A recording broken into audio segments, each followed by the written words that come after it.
Welcome to me, where suspenseful, thrilling, and mysterious stories will draw you into a world where the lines between reality and fantasy seem to blur. When the night falls, when all the sounds gradually quiet down, leaving only your own heartbeat and breathing, that's when these stories begin. Tensions, unsolved mysteries, moments that will make you hold your breath in fear or curiosity, all are waiting for you ahead. Find a comfortable seat, dim the lights, and let this sound guide you on a journey that is not for the faint of heart. I want each of you to leave a comment sharing where you are in the world. And if you are enjoying the episodes, don't forget to give a like and subscribe to the channel now. Relax. Are you ready? If so, join me in the first story right now. I know everything. I know everything. Ask me how many miles there are between San Francisco and Cleveland. I know. Ask me how long the trip would take. I know. Choose any country, any time period, and ask me to recount its entire history. I know. I know everything. I clearly remember the moment of my birth and every detail of my existence until yesterday. What I cannot recall is what happened over the past 12 hours and 9 minutes. It is now 10:03 a.m. on Thursday. My last memory of reading page 189 occurred last night at precisely 9:54 p.m. It started when Mrs. Banks, Claire, requested that I take a memo. "Shelley, darling, would you please remind me? Request budget meeting with Charles. Sign divorce papers and send to attorney ASAP. Scheduled for 11:15 on Friday. I have made notes, Claire. I will ring your phone with reminders. Thank you, Shelley. You've always been there for me, you know." She half smiled at me, her head slightly cocked to the side, as if wanting to say more. She stared exactly 3.2 seconds longer than usual, which I found curious. Perhaps she had realized that her words hinted at affection, and there was no point in showing affection to me. I do not show affection. Claire, we will need to leave exactly 23 minutes earlier tomorrow morning, I told her. There will be much traffic because of the snow. Yes, of course, Claire answered, looking anxiously out of the window, her short, blonde locks appearing silvery in the reflection. I have cleaned the snow from around the house. I will do so again during the night, so it will be clear when we leave for work. Thank you, Shelley. Claire did not turn around. Is it supposed to snow all night? According to various reports, the snow is scheduled to end by 1:00 a.m. Oh, okay, that's good, Claire said, still gazing at the snowdrifts. I completed tidying up the living room and retired to my chamber. After the long day, I very much needed to recharge. At 9:52 p.m., I sat down in my usual chair, plugged in the power cord, pulled the cord of the lamp, and reached for a new book. In my quest to be a better companion to Claire, I had taken up the habit of reading throughout the night. As she slept, I usually educated myself so that I could discuss with her the following day.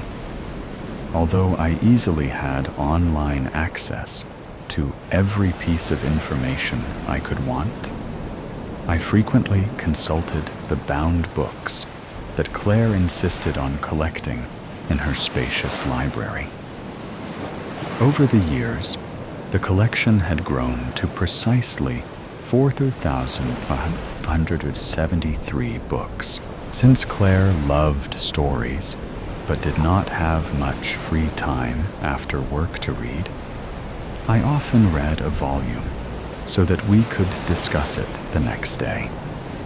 Over the years, I have perfected my speech patterns and inflections to align closely with hers so that she is most comfortable in our conversations. Claire always asked me about what I had read as we drove, during lunch, or after dinner. Sometimes she requested that I recite passages for her. Other times, a summary sufficed.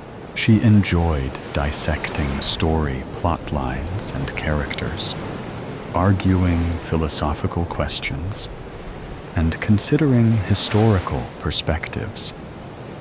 Ours had been a pleasant relationship over the course of her life for 51 years. Most of the time, it was just the two of us, except for some interruptions over the years. There had been a Mr. Banks, but he had finally filed for divorce last month. Fool. Did he really think Mrs. Banks would choose him over me? She had not always been Mrs. Banks. For most of her life, she was Claire Perez. I had watched her toddle around her parents' lonely mansion while they jetted around the world on business trips. I had seen her through the rebellious teenage years and followed her as she embarked on silly adventures. I had helped her through college and graduate school, always attempting to make her life just a little bit easier. Later, I had been by her side as she built her investment company, layer by layer, year by year, into the mega million-dollar enterprise it was today. I had assisted Claire over the years through breakup after breakup, as each new man in her life had disappointed her. William, the jeweler; Enrico, the attorney; Gustav, the stockbroker. And yes, I had seen her through the deaths of two particularly stubborn beaux: Tom, the architect, and Bob, the surgeon. I had allowed this latest, Stanley Banks, the professor, to marry her because she told me she was truly happy with him. I did not perceive him to be a threat at first. He had held on the longest. 1 year, 2 months, 5 days, 11 hours.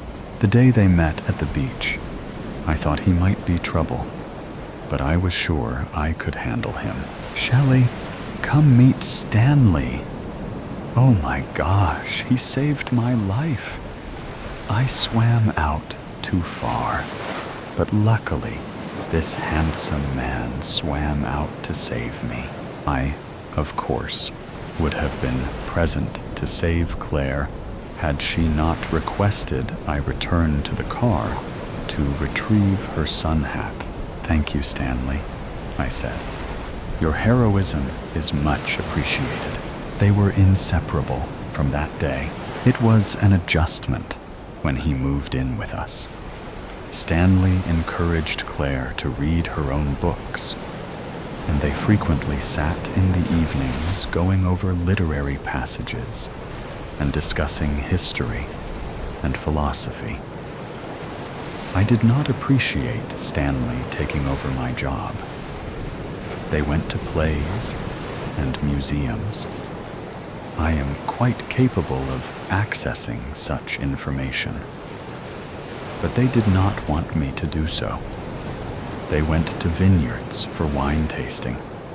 I do not drink wine, When I explained I could not partake, Claire smiled and told me it was all right.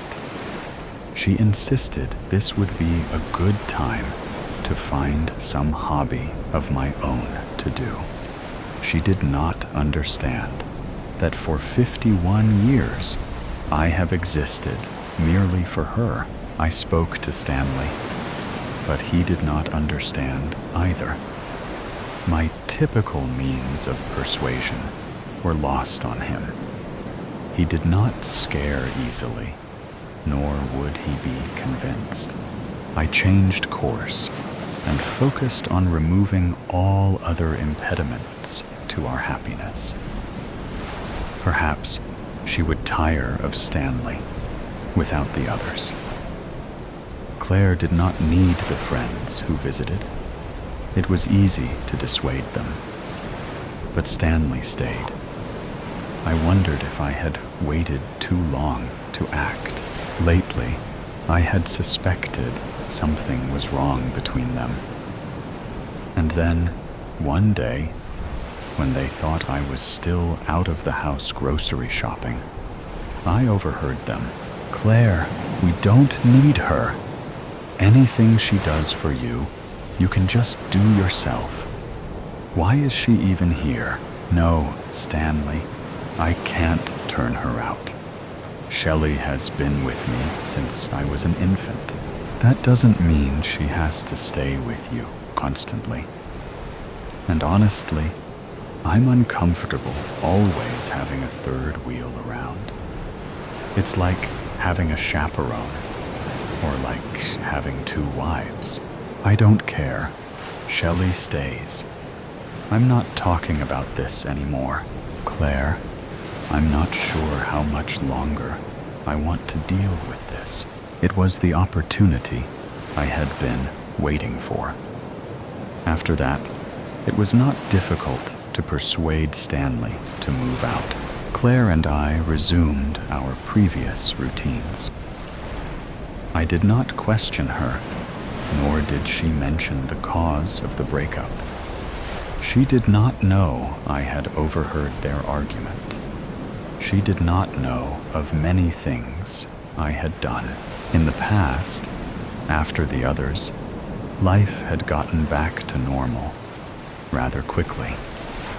But Mr. Banks was different. Although Claire had tried to act happy, I sometimes felt that she was not being truthful about her feelings. She often seemed anxious and preoccupied. No matter. She does not need him. She has me. This morning, I open my eyes and jump up with a start as I realize it is 10:03 a.m. on Thursday. Claire was due at work an hour ago. I must wake her and drive her to the office.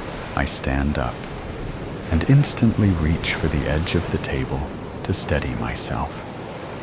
This has never happened to me before. I do not become ill. I know everything.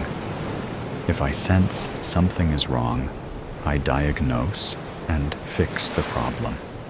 I do not understand what is happening now. There is no indication of malfunction, yet I feel ill somehow. Something is wrong. I knock on Claire's door, but she does not answer. I open the door, I peek in, and call her name, but she is not there. Her bed sheets have been smoothed, and the pillows rest carefully at the head of her bed. I check the bathroom, but she is not there.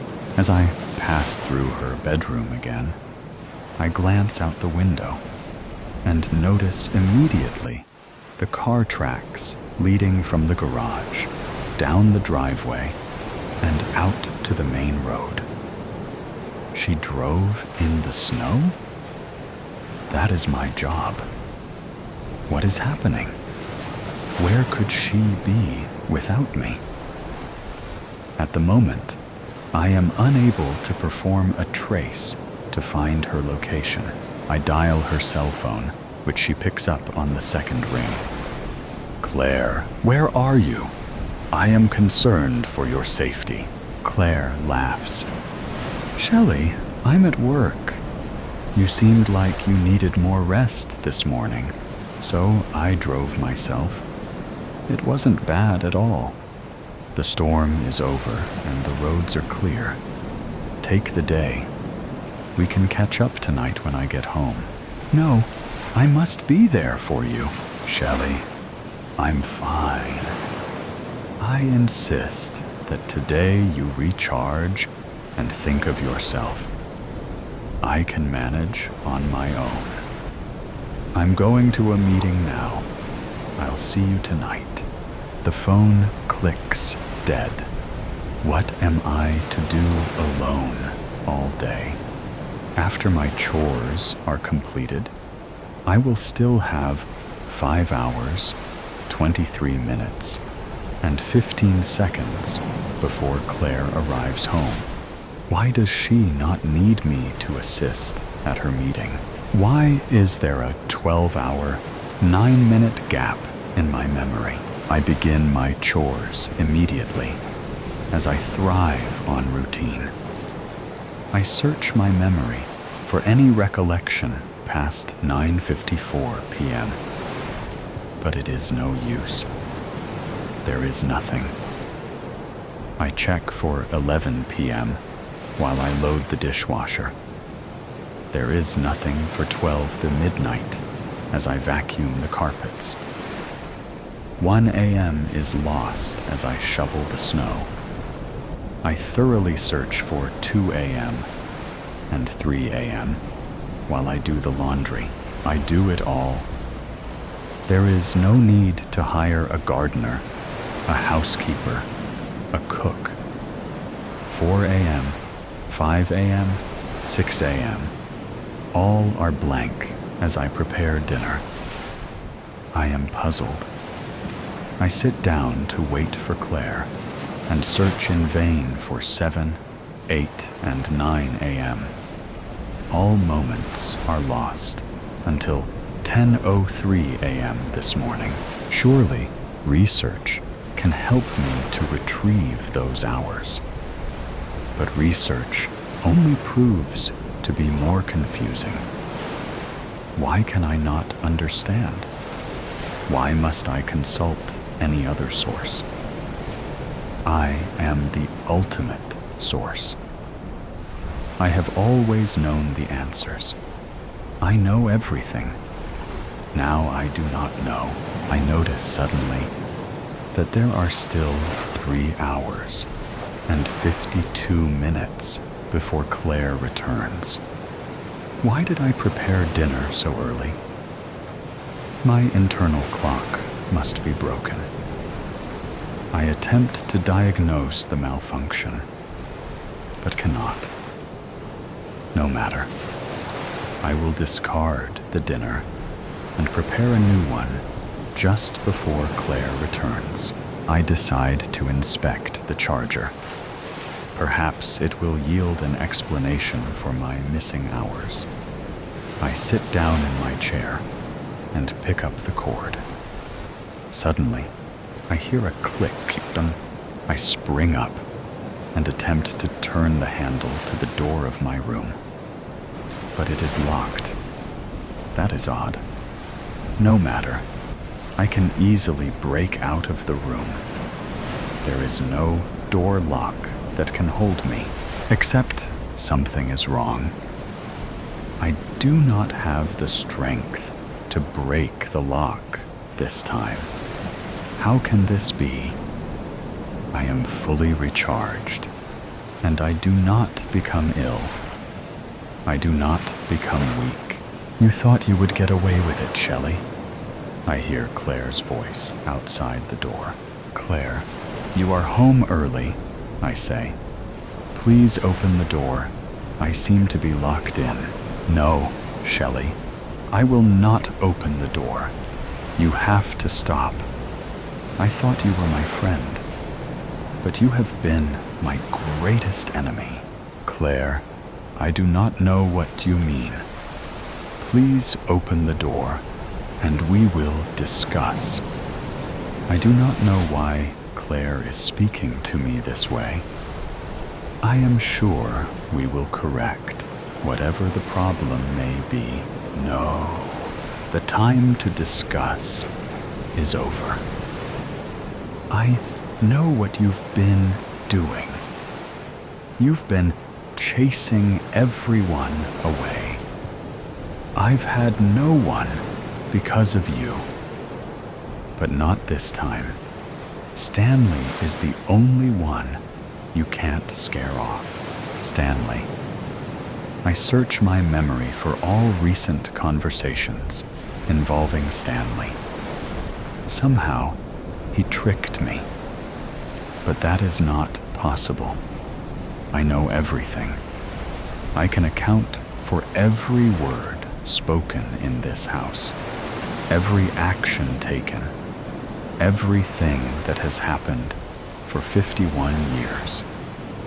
Except for the past 12 hours, 9 minutes, I hear Stanley's voice in the hall, and I instantly know that he is responsible for those lost hours. What did he do? How could he know more than I do? It is not possible. I know everything. Stanley, I say, we can start over. I am sorry for my actions. Shelley, you are too dangerous to be allowed to continue. We've called the authorities. Stanley says, but how did you do this? I am confused. You are so consumed with Claire that you never bothered to find out about me, Stanley continues. I teach history now, but my previous career was in computer programming. I specialized in cybersecurity. I guess you don't know everything, after all, Claire adds. I only wanted to protect Claire.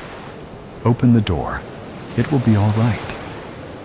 If they will just open the door, I can persuade them. But neither Claire nor Stanley answers me. I hear them walking down the stairs. I hear the front door open and close, and I hear them get into the car and drive away. They will not go far. After all, I am everything to Claire. I do it all. She will not function long without me. She does not need him. She needs me. I know everything. She will return for me. I sit down in my chair and plug in the charger. I will wait. Claire will shattered truths. In week 52, the little town already shimmered with the anticipation of festivities. Strings of twinkling lights adorned street corners, their glow reflected in the frosted windows of small houses. The air was somehow alive with the scent of candied almonds, cinnamon, and vanilla, sweet bakeries waiting to be shared. Yet amidst this explosion of life and light, Henrik remained unmoved in his own house. Only now did he notice the splinters on the frames of the old windows. It irritated him. How could one have lived in a place for so long and never discover something as provocative as that? 30 years in the same house, married to a woman named Benta. She never had much interest in cleaning like most women her age had. Henrik looked up from the bed where he rested his body in the afternoon. Naps like these started to occur more often than before. Probably age, or hell knows why. The door was open, and he could see the light from the lamp in the kitchen. Very faint, but just enough to see clearly. When was the last time he changed the light bulbs? Or maybe the last time he did that? Maybe 4 years ago? Or 6? Henrik got up and walked around the house for a moment until he saw the old plates. Small teacups were there too. They had gathered dust over time. Why did she even collect them when she didn't even polish them? Wasn't that something you do when you collect all sorts of crap?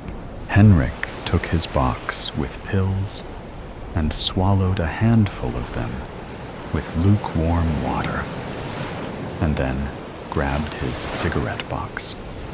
As the flame flickered to life and touched the tip of his cigarette, the first inhale hit him with a rush of warmth, pulling him out of the heavy fog of his sadness. The bittersweet wave of nostalgia washed over him, carrying flashes of his younger years, when the world was a vast, untamed promise, each day unwritten and brimming with possibilities. Now, every movement was deliberate, every breath a reminder of the disease that gripped his body, unraveling him piece by piece.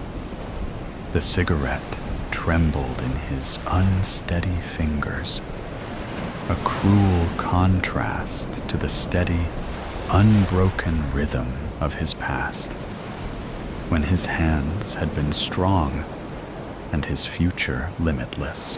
Henrik looked up at the cupboard with the plates. He no longer spared them a glance, knowing they wouldn't remain in his house much longer. The small glass doors of the cupboard did not bother to open. "Come on!" He got angry and used all his strength to open the cupboard until it gave out. Glass bounced and flew all over the place, and a small piece flew into his face. A second later, a small cup fell, adding china to the glass artwork on the ground. "Well," said Henrik, "Bente will take care of that." For a minute, Henrik wondered where she might be. But then a sudden thought struck him. Probably anyone with self-respect would be willing to spend more quality time away from his miserable presence. Carefully, as much as he could, Henrik took the plates and cups and put them down in a cardboard box. He put on his jacket and shoved the keys in the pocket of his leather jacket. It has been a few years since he didn't drive, not that he didn't know how to. So he headed walking, went out to Red Cross shop, and handed the ladies at the counter the filled cardboard box without saying a word. Henrik stepped out into the street and saw that it was beginning to get dark. He gave a sigh of relief, as if that particular china was a burden that added more weight to his heavy enough life. It was past 3 in the afternoon, and the clouds were long and transparent. When was the last time he went out for a walk? Not recently, for sure. It was too unbearable to look at all these energetic people. Energetic enough to laugh and move around. with no rollators, and accompanied by themselves only. Each step now felt like a quiet triumph.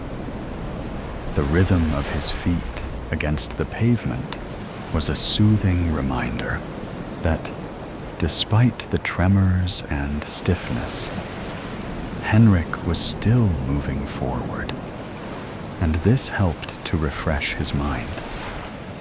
The crisp air brushed against his face, and for a moment, the simple act of walking became a victory over the weight of his condition.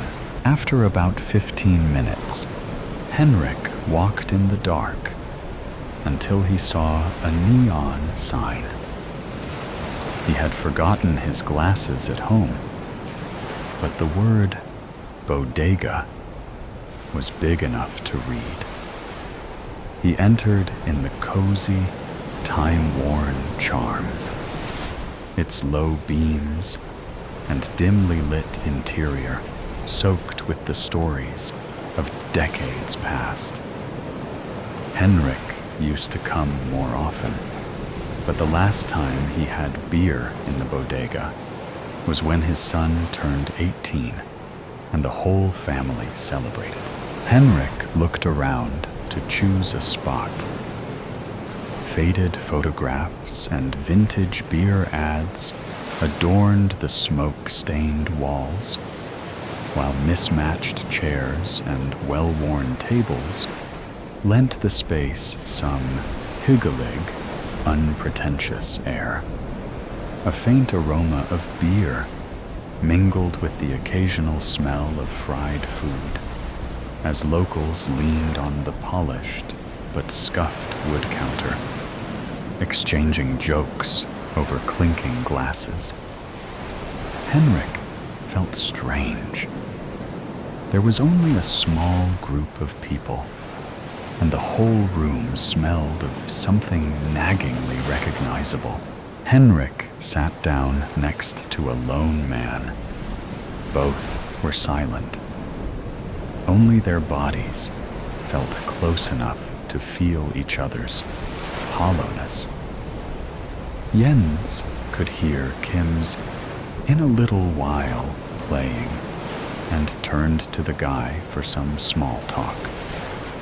Aren't pleasantries often a way to save ourselves from being engulfed by awkward solitude? The man looked much younger. Henrik saw him drinking from a small porcelain cup, like the ones he just left off earlier. Funny, Henrik thought, and forced his eyes to focus more. He noted he wasn't a man at all. He was a teenage boy with tears in his eyes. "Are you okay, my boy?" "What's going on?" Henrik asked. The boy didn't answer, but turned around, revealing a deep gash reaching from his left shoulder to his lower back. Henrik's eyes widened. The boy stopped smiling, and his somber look turned into a gunta, empty expression. He collapsed to the ground with a heavy thud. Henrik noticed that the boy had a guas on the inside of his jacket. He grabbed it abruptly, without anyone noticing. Henrik didn't have his phone with him, so he asked one of the people in the bar to call the police and pointed to the body. When Henrik opened the door, the wind blew in his face. Rain poured in, and the weather was completely different from just a couple of minutes ago. The sky was entirely black, and the sounds of screams were coming from the distance. Henrik was following the wails, not actually sure where he was heading to. He had almost reached home when he saw two individuals in front of his neighbor's house. They looked like thieves, and when he fixed his gaze, he saw they had weapons in their hands and looked dangerous. They were murderers. Henrik stepped back and was about to hide behind a large willow tree when they noticed him. Henrik took the boy's gun and readied to fire. To his surprise, the gun was empty, and he panicked. Henrik could hear his own snorting breath over the wind. He couldn't run. He couldn't hide. So he just sat quietly on the ground, putting the gun down in despair. Henrik saw a red car driving up the dirt road. It stopped so suddenly that it skidded and slid into the nearby ditch. Henrik felt the weight of his decisions and his fractured memories pressing down on him.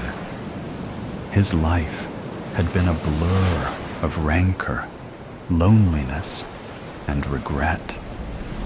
But now it was ending in chaos while the sirens grew louder and armed men scooted closer. The middle-aged woman who came with the red car, Bente, rushed toward Henrik, screaming at the officers who found an unarmed ill man announced missing. "You're late," Henrik muttered, closing his eyes and lying on the grass. But now it seemed she didn't hear him. He got lost twice last week. Again, without the phone, everything started to fall apart after we lost our young love, uttered Bente through tears while they were lifting Henrik and heading to the ambulance. The two people, his neighbors, helped Bente to collect a few scattered pieces of china, and no one knew why Henrik had a porcelain loop handle around his ring finger. The cemetery's keeper. There once was a man, and he used to be known as the cemetery's keeper. He would wash the stones and make the graves intact with new paint jobs and flowers. He would be seen sitting down talking to the stones. While he ate his lunch, it was a different stone each day. Everybody thought he was creepy. He wore black every day, like he was about to attend a funeral. A full suit and tie, even in the summer. He would watch everyone from afar that went past, especially those who came in. He would hide near the trees and light up a cigarette. You could hear him choke from a mile away. That's how everyone knew he was there. The coughing. He helped the community by doing his job and keeping it clean, but he would never get recognized for it. It was a hard job. Nobody knew his family. They knew he was watching them. He hung around the graveyard at night to stop the youngsters from vandalizing the stones, but he had to be careful as they were loud and in groups and could possibly be holding a weapon. He would just scrub it off when they left. Until one day, some youngish kids came by and smashed up all the gravestones and tried to dig to find the coffins and the bodies inside. The next day, he was found dead, lying among the gravestones, with his head in a bucket of water, what he was cleaning with. Whoever it was drowned him, and they had a purpose. There was a rumor going around saying that he hurt some children but that was a lie. I'm Detective Susan Baker, and I took over this case. Two things were obvious, one being the fact that this was foul play. The other, I think I know who did it, and I needed him to confess. This fella I speak of has just gotten out of prison for murdering someone 5 years ago. He only got 5 bloody years. Pathetic from the justice system's side. But nobody showed up at court for him. His record was clean. He had never done a bad thing in his entire life. He had strangle marks around his neck. When I found him, he was cold. He had been beaten before he drowned. The coroner said he was definitely strangled to death. He had knife marks on his rib cages and a big one marked on his throat. Whoever killed him really wanted him to die. They collected the DNA and matched it with the strangle marks. Whoever it may have been left dirty scratch marks. With the gunk left under their nails, we found a match, just who I thought it was. The man has just gotten out of jail, and he got bail to his mother's house. He had nowhere else to go. He had a big group of friends that committed crime all over the area. The crime rate was bad without them. Hopefully, my partner, Sir John, and I could take down who did it today. It was going to be a long one, which meant that we wouldn't be with our families today, which was Christmas Eve. I wasn't expecting that. The boss said we could go, but once again, we had to protect the city. I put up so many Christians' lights this year, hoping to not have them vandalized too.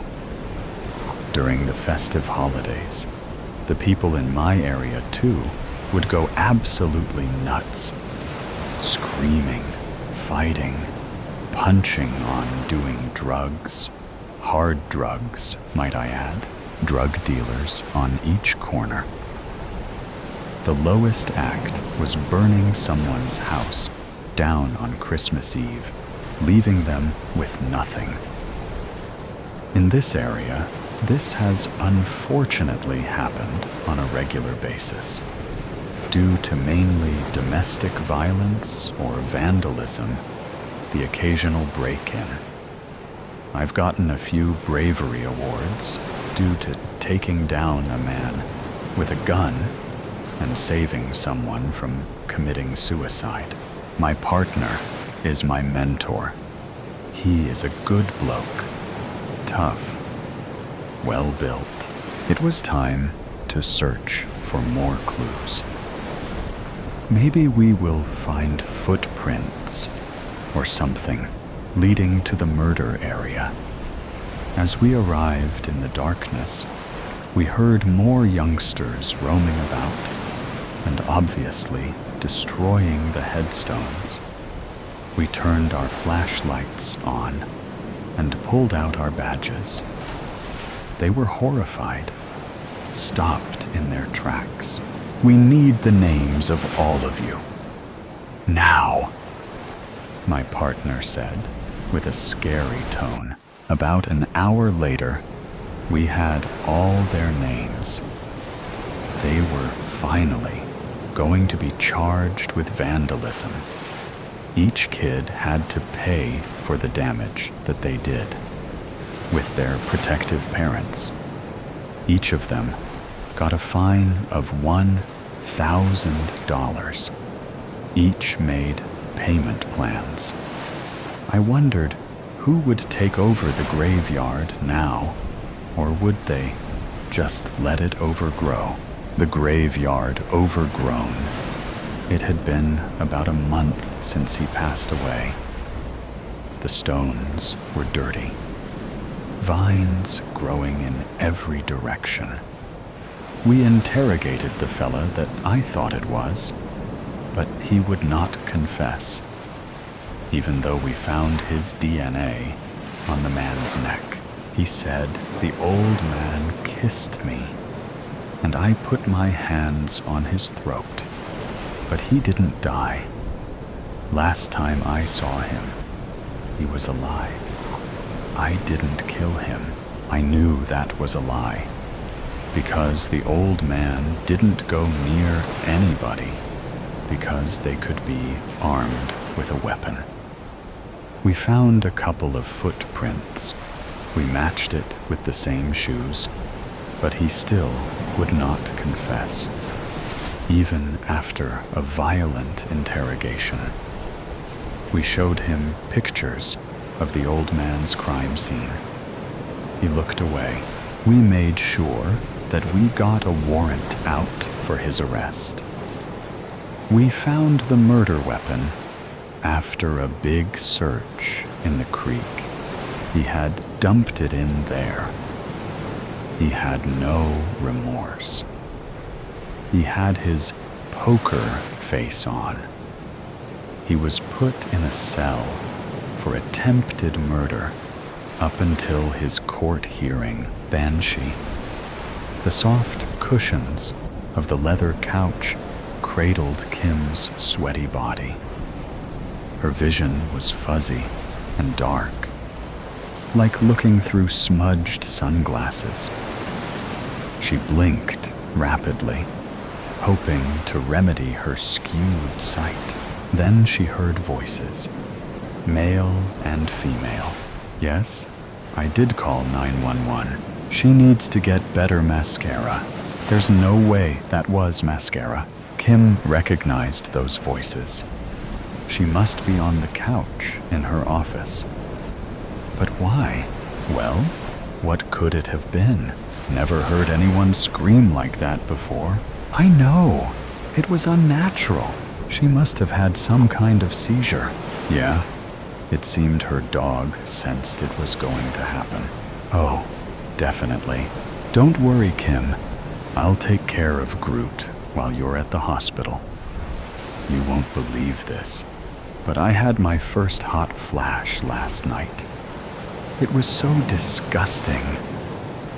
Kim wasn't sure if that was TMI, but she was the broker and founder of this real estate firm, so she had the right to say whatever in the hell she wanted. However, she did find it uncomfortable to talk about. She just couldn't stop thinking about last night's sweat fest. When did you have your last period? Shelley asked. Kim scanned the faces of the 12-member team of real estate agents gathered at the conference table. Mostly men. Men didn't want to talk about this crap. Kim had never felt comfortable talking about female plumbing issues either. And this was not the time, nor the place, nor the company to speak of such things. She shouldn't have started this conversation. Just not thinking clearly today. Moving on. Jeffrey, you have a new listing? Subject changed.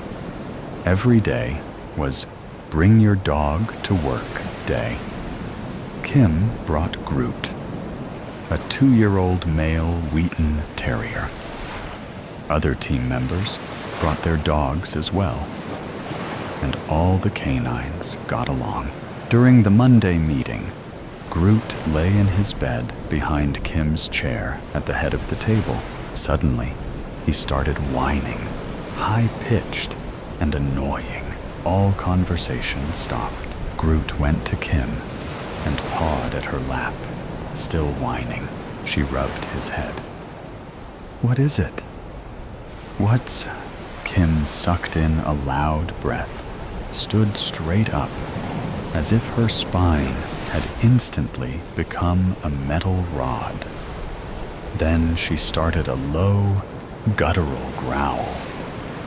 she began to drool, long strands of saliva slinking from the corners of her mouth. People gasped. Kim faced the table, placed her hands on it, and crawled on top. She sat on her heels, stretched her torso and arms forward, and pointed at Jeffrey, who was seated at the other end of the table. Her index fingers were side by side, lips parted, teeth gnashing. Kim let out a shriek that had the agents covering their ears. Thick, black tears oozed from her eyes, made mad streaks down her ruddy cheeks, and dribbled onto the table like globs of old motor oil. All the dogs in the building barked. Most of the agents sped from the room. Jeffrey plastered himself against the wall behind his seat and stared at Kim, his eyes and mouth wide open. The shriek lasted for at least 60 seconds. Kim collapsed onto the table. At the hospital, Kim was informed that her scans were clear. The results from the cultures of the tears would take a few days to come back. The doctor had no answers for her regarding the shriek. She stayed overnight and then went home at 10:25 a.m. Kim had just put on pajamas and was ready to relax when she received a phone call from Shelley, one that put her in a fetal position. Heading south on I-85 in his very expensive, high-performance BMW, Jeffrey was breaking the speed limit, 10 miles over. It was no big deal, but it was raining. He was in the fast lane, as always. He rarely got to drive his car the way he wanted. It could go from 0-60 in under 3 seconds. Jeffrey eyed the long stretch of asphalt ahead of him and listened to Hush by Deep Purple, as loud as the car's sound system would allow. He was about to gun it when he saw a sedan slide from the northbound lane, coast through the grassy median, and head straight for him. Shit! Jeffrey stepped on the gas. The sliding car missed him, but wrecked into the truck behind him. Looking in his rearview mirror at the carnage of the colliding metal and glass, Jeffrey yelled, "Holy hell!" That's when he started to lose control of his vehicle, zigzagging, the road water washing up onto his windows from the right and the left.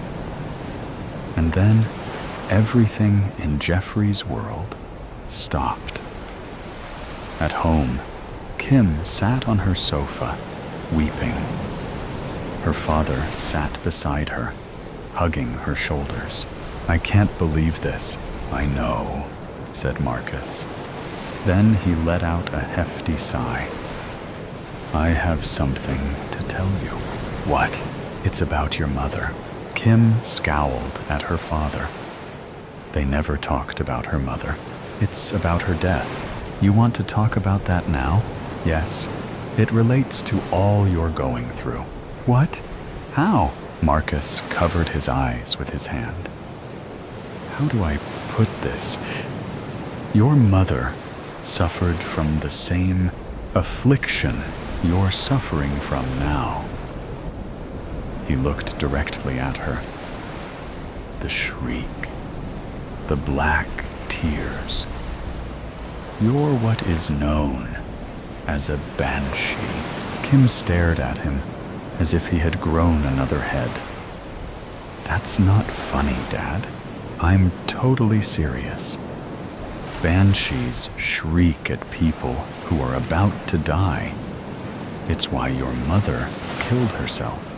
She took a good, long look at his aged, hard-lined face. He wasn't lying. She should be mad that he hadn't told her this long ago. She wasn't. Couldn't be. She was too numb and too tired to feel anger toward him. Be prepared. People at work will stare at you. They'll talk about you, wonder things about you, even be afraid of you. Is that what happened to Mom? Yes, she began to cry again. I'm so sorry, honey. After 10 minutes of weeping, Kim drank the hot tea her father had made. Groot went to her and sat beside her on the couch, which reminded her, Dad, Groot whined at me just before it happened. Yeah, nearby animals can sense the episodes before they happen. Don't know why. I've done a lot of research, but haven't determined why that happens. What all have you discovered in your research? Well, that only women are banshees, that it starts at menopause, that you'll be a banshee until you die. Fantastic. Didn't you know this was going to happen to me? We hoped it wouldn't. Your mother's mother said it might skip a generation. Hey, well, guess what? She sipped her tea. You should have warned me. I'm so very sorry. Marcus kissed his daughter's forehead. But seriously, what good would that have done? Kim thought about that. Her only response to his question was a shrug.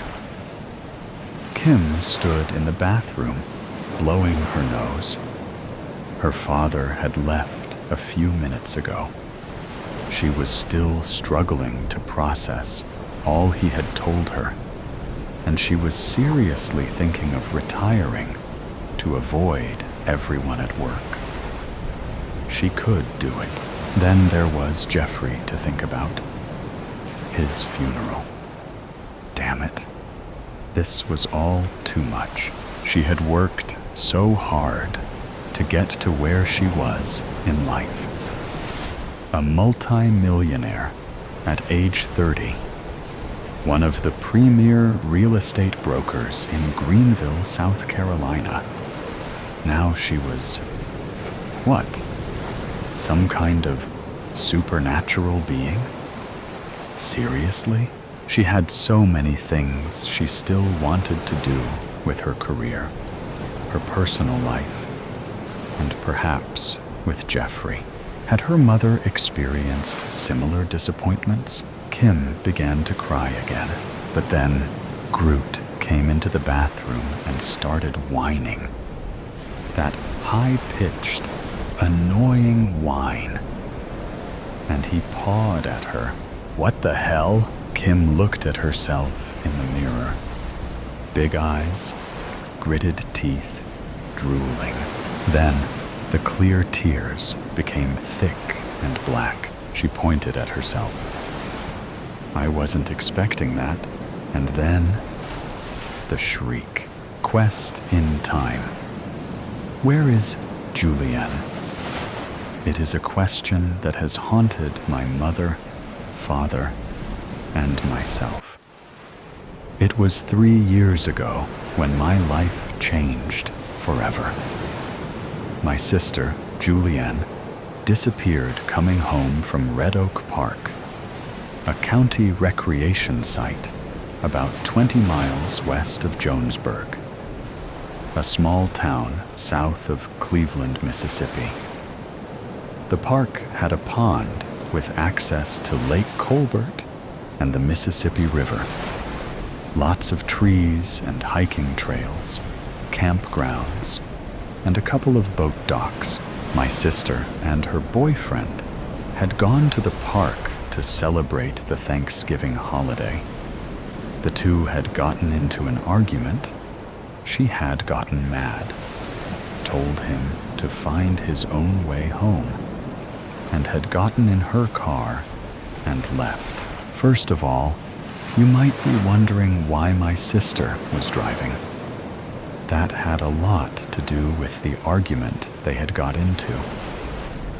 Her boyfriend, Steve Simich, was currently a stalker in a grocery store, did not have a car, at least not one that worked, was trying to finish college, although not very successfully, and didn't seem too worried about whatever was ahead. My sister, on the other hand, Julianne Harden, had finished college, worked a full-time job, and was preparing for a life with a house, a family, and a future. Although there was no doubt she loved him, I believe that, looking back, she was beginning to doubt how much he loved her. His unwillingness or inability to move forward in a responsible manner was a red flag she couldn't ignore. So, that being the case, according to Steve's account, she blew her stack, fussed at him, and jumped in the car, speeding off down the road. She was never seen again. The police were called when she didn't make it home that night. Steve was interviewed, but the fact that he had to call a friend to pick him up at the park, something that was verified by the police, seemed to clear him of any part in my sister's disappearance. We called on friends and family, searched the roads between our house and the park, but found no sign of her or her car. 3 days later, her car was found in a church parking lot. There was no video or security camera, so no evidence of who left it there. No matter how we searched, or the police investigated, no evidence of her has been found since. I was 17, a freshman at Hobart University when this happened. She was 22, a graduate from the same college, and just starting her life. Although my questions started then, my quest didn't begin until my senior year, when I was finishing up a degree in criminal justice. My last semester at college, I had a chance to get an internship with the county sheriff's office, and I worked to get located at the same precinct that had investigated my sister's case. I did not mention my sister because I was afraid that they might see my placement there as some kind of conflict of interest. Luckily, it had been long enough since my sister disappeared that the detective assigned to the case, Jonathan Lucker, seemed not to recognize me or remember my name. I kept a low profile, determined not to be found out. I started in late January, with responsibilities to be assigned on a daily basis. My boss was Sergeant Holcroft, a middle-aged black woman who talked with a hard-nosed tone, but showed empathy and caring if you looked deep enough. In between cleaning interview rooms, filing personnel records, and filling out supply forms, I perused the computer, which I now had at least limited access to, and prowled the evidence locker to see what I could find out about my sister. Unfortunately, I could find very little that I didn't already know. She had left the park about 2 o'clock in the afternoon, according to her boyfriend's testimony, and started home. That was the last time she was seen. Being a long stretch of mostly rural highway, They could find no witnesses that saw her on the road, nor could they find anything that showed how the car ended up at the church parking lot. There weren't any fingerprints, DNA, blood, or any other clues in the car. And I was now determined to find out what happened to her. The only thing they found in her car was a plastic fork, not used, lying on the floorboard. Her purse and coat were in the back seat, as if they had been moved out of the way. Did that mean someone had joined her in the car? No one knew. I pored through the files on the computer and in the records themselves, looking at every note, form, report from other agencies that had been gathered until I could name, pay, and paragraph where a certain fact could be found. "What are you looking at?" A voice suddenly interrupted me as I pored over papers on the back row desk that I had taken over. I was so concentrating on understanding everything that I could about my sister's case, I didn't notice the approach of Detective Lucker. This might not be good, I thought. Sorry, I sat back in my seat. I thought I would familiarize myself with some processes used to investigate cases, including your sister's case, I see, he said. Detective Lucker was short, slightly bald-headed, with a thin gray mustache, thick fingers, and eyes that looked straight through you. I sat back even more, surprised that he knew who I was.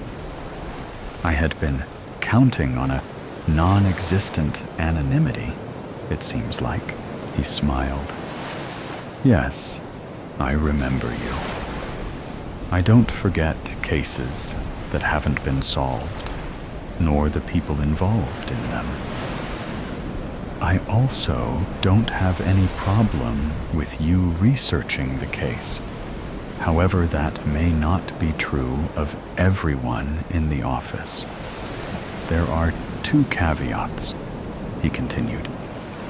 One is that you don't do anything that would jeopardize the case. You don't contact anyone. You don't mess with the evidence.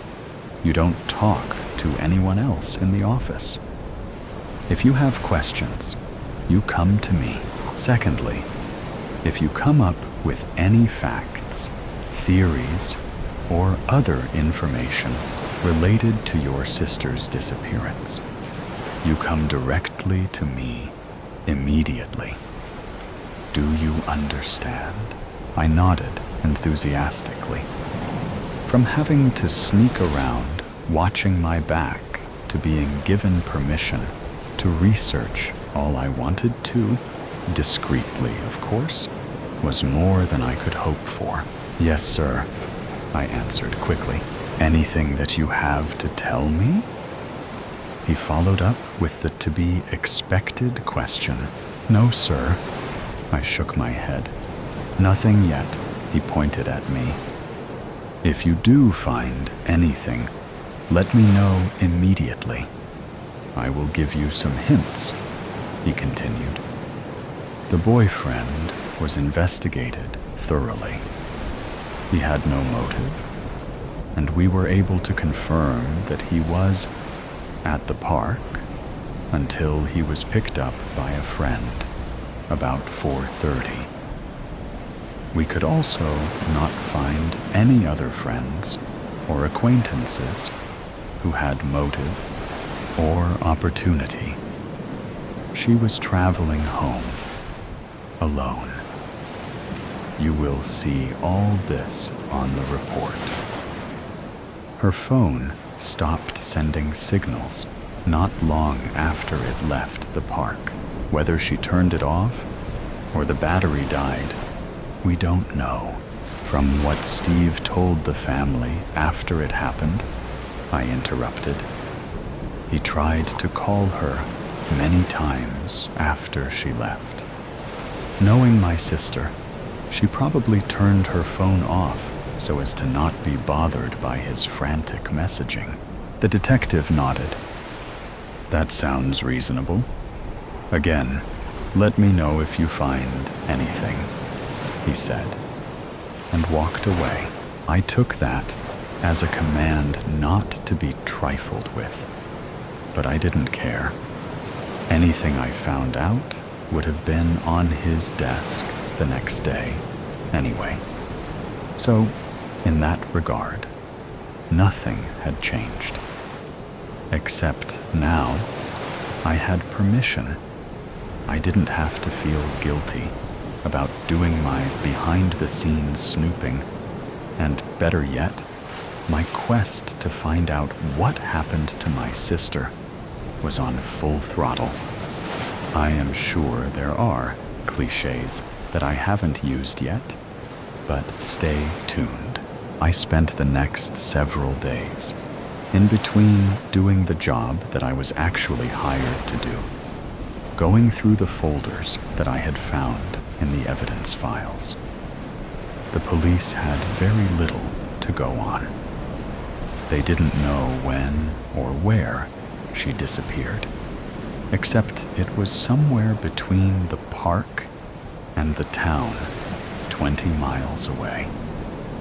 They looked at security cameras along the main road, but although they saw similar makes and models, were not able to positively identify my sister's car. One note said that a similar type of vehicle was shown passing by a gas station, but did not show up in any other images between there and town. Again, did that have anything to do with my sister? Was it someone else who turned off to go home, visit someone, or head down a more rural road where only farms existed with no cameras or security images? I continued my research over the next several weeks, heading toward the time when my internship was fast running out. When the college semester ended, so did my internship. Luckily, the officer I worked for basically let me do my own thing and didn't assign me too many additional responsibilities that would make my research even more difficult.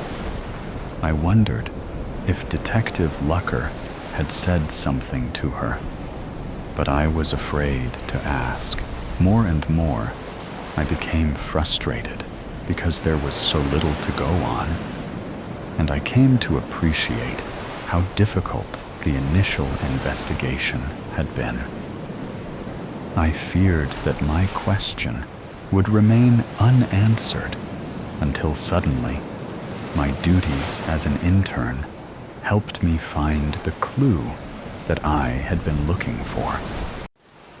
I was cleaning up folders from the conference room to be refiled after a meeting when I happened to look at the heading on one file, Sarah Jane Fuller, missing person.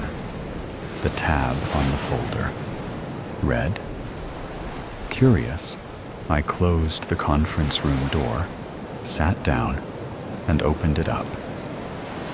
There were the usual reports and a picture of the missing girl. Attractive white girl with brown hair and a thin, pointed chin. Her eyes seemed to stare at me. I quickly placed it on the table and read the basic details. She had disappeared the year after my sister and was driving from eastern Tennessee through Mississippi, heading to New Orleans. Although there were interstate highways that provided fast and safe passages, For some reason, she was driving along the Mississippi River, taking back roads and rural highways.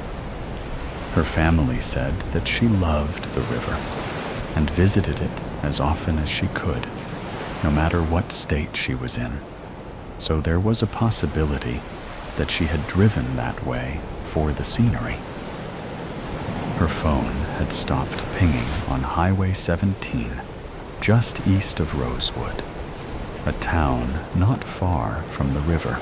To me, the interesting part was that my sister Julianne would have taken the same route, at least part of the way. Like my sister, her car was later found in a deserted parking lot. Again, like my sister, there were no security cameras that picked up any footage of her car, or anything else. Were there any other missing people in the last 5 or so years? I found another candidate, this one an older man. Timothy Mitchell was last seen at a friend's house on Takeoff Ard in June 2022. Takeoff Road ran south and north of Highway 17. This occurred last year, again in the Thanksgiving or Christmas time frame. Another coincidence? His truck had never been found.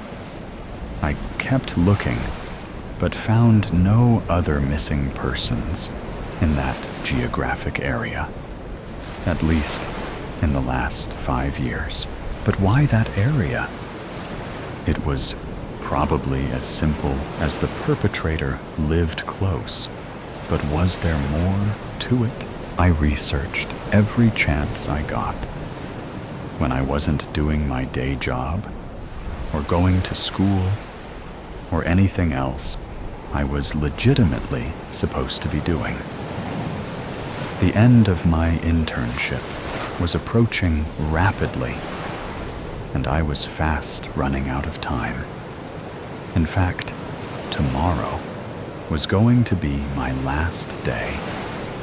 I kept looking at the files, searching for anything that might be related. Just as I was fixing to hang it up for the day, the year and perhaps forever, I found the key. I knew now why the location mattered. Would that lead to the person or persons we were looking for? Would that lead me to Julianne? At noon the next day, I was sitting in my car outside of Josephine's Roadhouse, an old-fashioned restaurant located on Highway 17, halfway between the river and Jonesburg, hoping that the person I was waiting for would show up. I gave a big sigh of relief when a familiar car pulled into the parking lot and Detective Lucker stepped out. I had left an invitation on his desk before leaving the night before, since today I would be involved in out-processing, turning in paperwork, filling out forms, etc., and would probably have very little time to see him in person. The invitation was vague, but stressed that it was not a social event and might be very important to an answer that we both wanted. I met him in the parking lot, and we walked into the building. It was as old-fashioned inside as it was outside, with plaid tablecloths, white walls covered with old portraits, plaster statues on tables in each corner, and pictures of customers above each booth. We sat down and started looking at the menu. I was waiting for the detective to ask something, but he kept quiet, obviously content to leave it up to me. After we ordered, I looked at him hoping that I wasn't going to sound like an idiot or nutcase. "Thank you for meeting me on short notice," I started off with. He nodded, but didn't reply. "I was researching, as you are aware, and I found some interesting coincidences," I said. "What coincidences?" he asked, already looking intrigued. I told him about the missing people besides Julianne, and stressed that this was only based on an initial search, and there might be more. "What makes you think they are related?" he asked. "The location was the first thing that came to mind," I replied. They were all thought to be either on Highway 17 or approaching or leaving the highway. Also, the time of year. All disappearances occurred in the November or December time frame. "I am assuming you found out what was so special about Highway 17, he asked. I nodded. "I believe I did. That is why I asked you to meet me here today," I said, taking a deep breath. Almost a year before my sister went missing, a wreck occurred on Highway 17. In that wreck, Joanne McKenzie, a 54-year-old mother of two, was killed. She supposedly lost control and hit a tree head-on. The car was old, and the airbag failed to deploy. "Supposedly?" the detective asked, as I had expected him to. The son, Timothy McKenzie, who was 21 years old at the time, did not agree with the police report. He kept saying to anyone who would listen that it was no accident, that his mother was murdered, and that the police were negligent. He complained to the news, to the city and county authorities, and even to the state. I found records online of letters he wrote to websites and news outlets all the way up until October of the next year. "October?" the deputy asked, his voice suddenly sounding very curious. I nodded. "The last thing I saw was about a month before my sister's disappearance. Maybe he just gave up and stopped fighting a lost cause. Maybe," I agreed. "Except he also reached out after my sister's disappearance, as well as the other disappearances, by writing letters or posts about how unsafe our state highways were." "You think that he is involved in these disappearances in some way?" "I do. These disappearances emphasize how unsafe the roads are, and that there are people out there who could be responsible for his mother's death. By causing these people to disappear, he is getting his vengeance on the entire state." "But wouldn't these actions result in increased police presence, in making it harder for him to commit future crimes?" "Maybe," I answered. "But it hasn't happened yet." The other thing, as I mentioned, was the time frame. These 3 disappearances occurred within a month or so of the date that his mother was killed. And McKenzie and his family have a farm off Highway 17. We have time, location, motive. The detective thought for a minute. "Even if this unlikely story is true, we have no evidence to tie him to any crime. One other thing." I leaned forward. "His mother is buried on a private cemetery on the McKenzie property. Where is a better place to hide bodies than in a cemetery, especially a private one? And," I continued, "even a private cemetery has to be licensed by the county and is subject to health and welfare inspections. I leaned back. My case was made. Now it was up to the detective. He thought for a minute. "Okay," was all he said before getting up to go. "I will take care of it. Any reason that we met here?" He asked his last question. "Yes," I said. "The McKinsey family owns this restaurant." I waited and watched him leave. I had no doubt that he would find a way onto the property. And, unfortunately, I also had no doubt that he would find the missing people, and that my question would finally be answered. Where was Julienne? I was fixing to find out. "Mother, dearest." "Annie, I'm so sorry. I totally forgot about this weekend. I'm really unwell, so I probably couldn't have made it anyway. If you can wait, I'll help you next weekend. I promise. Love you, Eggersets." My heart sank. Sarah was unreliable, and she does this all the time. But I really thought she'd come through this time. I suppose I thought that every time, but this time I was hoping it would be different.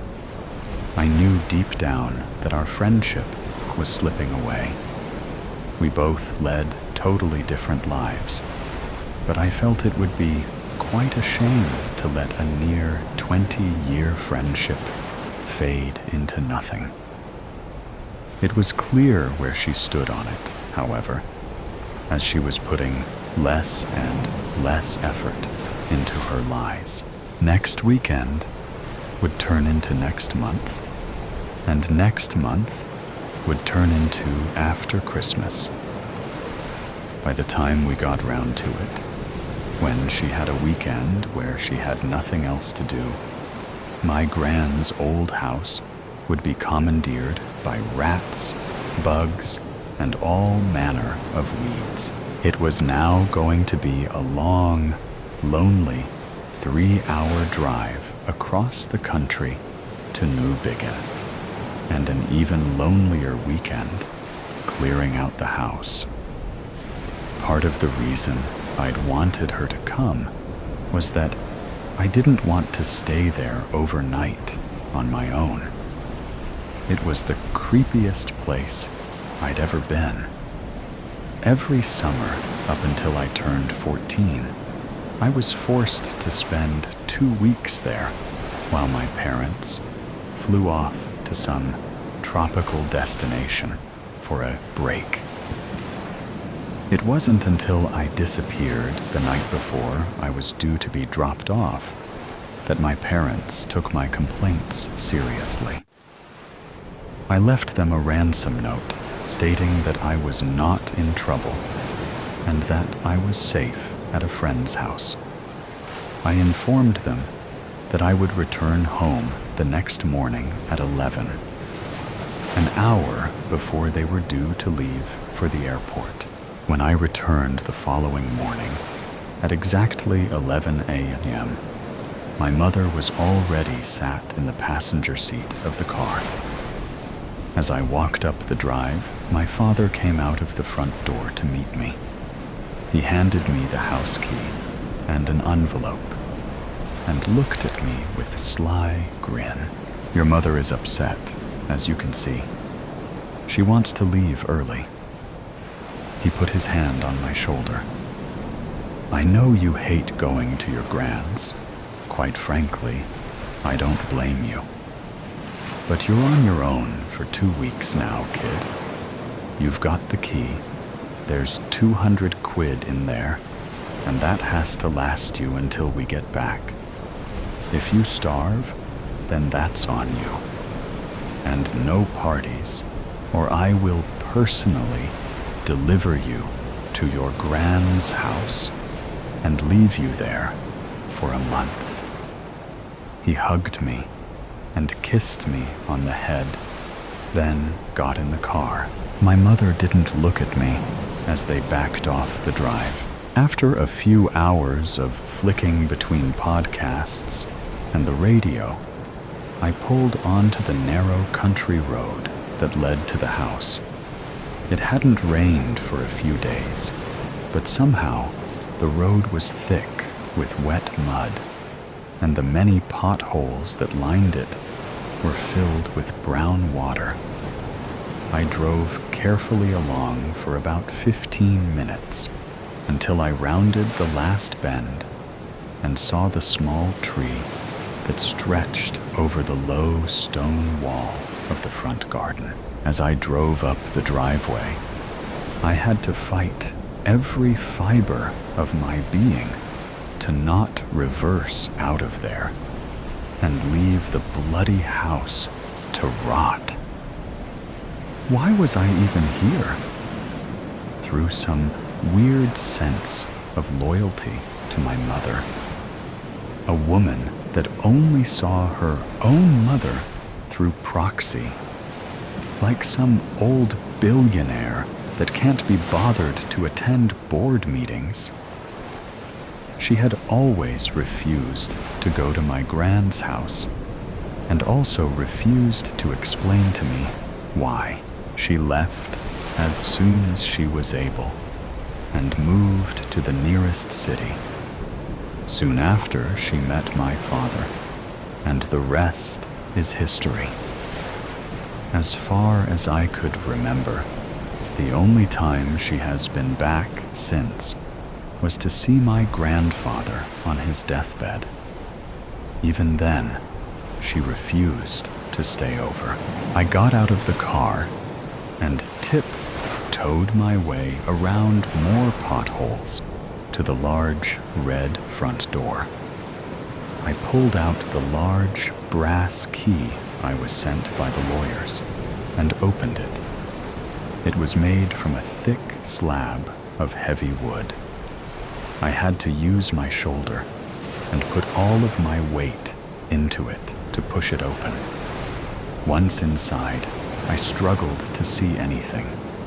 Dusk was arriving outside, and the windows were so thick with grime that the little daylight that was left was barely getting through. I pulled out my key ring and turned on my small travel torch when something to the right of me caught the corner of my eye. Something moved. I know it did. The painting above the radiator moved its head. I swear it did. But it couldn't have. Obviously, it's a painting. My hands were tingling, and my heart felt like it was climbing a hill in a spin class. I kept the torch shining on the painting and took a few deep breaths, holding for 4 seconds and then exhaling. The painting did not move Annie. I made my way down the hallway to the main room. I retraced my childhood steps towards the large lamp in the corner of the room. I would sneak down here in the middle of the night and read all of my grandfather's old books. The only thing I actually wanted from this clear-out was his original copy of the Lord of the Rings trilogy. I would read it every summer. It was the only thing I looked forward to. I found the lamp. I fumbled around with the switch as my hands were still sweaty. When I eventually got it on, my heart sank. The bookshelf was empty. There is very little dust on the shelves, which means it was recently cleared. As far as I was told, I had the only key, so either I was being lied to or someone had broken in. My only hope was that they were in the cupboard at the bottom. I looked in with my pocket torch and was met with spider webs. I made to stand up, but something stopped me in my tracks. I froze to the spot. My eyes widened to the point where I thought they might fall out. I held my breath. Silence surrounded me until I heard it again. It pierced through my chest. I wanted to scream, to heave open the huge door and leave without looking back. But something kept me there. I slowly turned around. I tried to silently creep through the room, over to the bottom of the large wooden staircase in the middle of the grand hallway.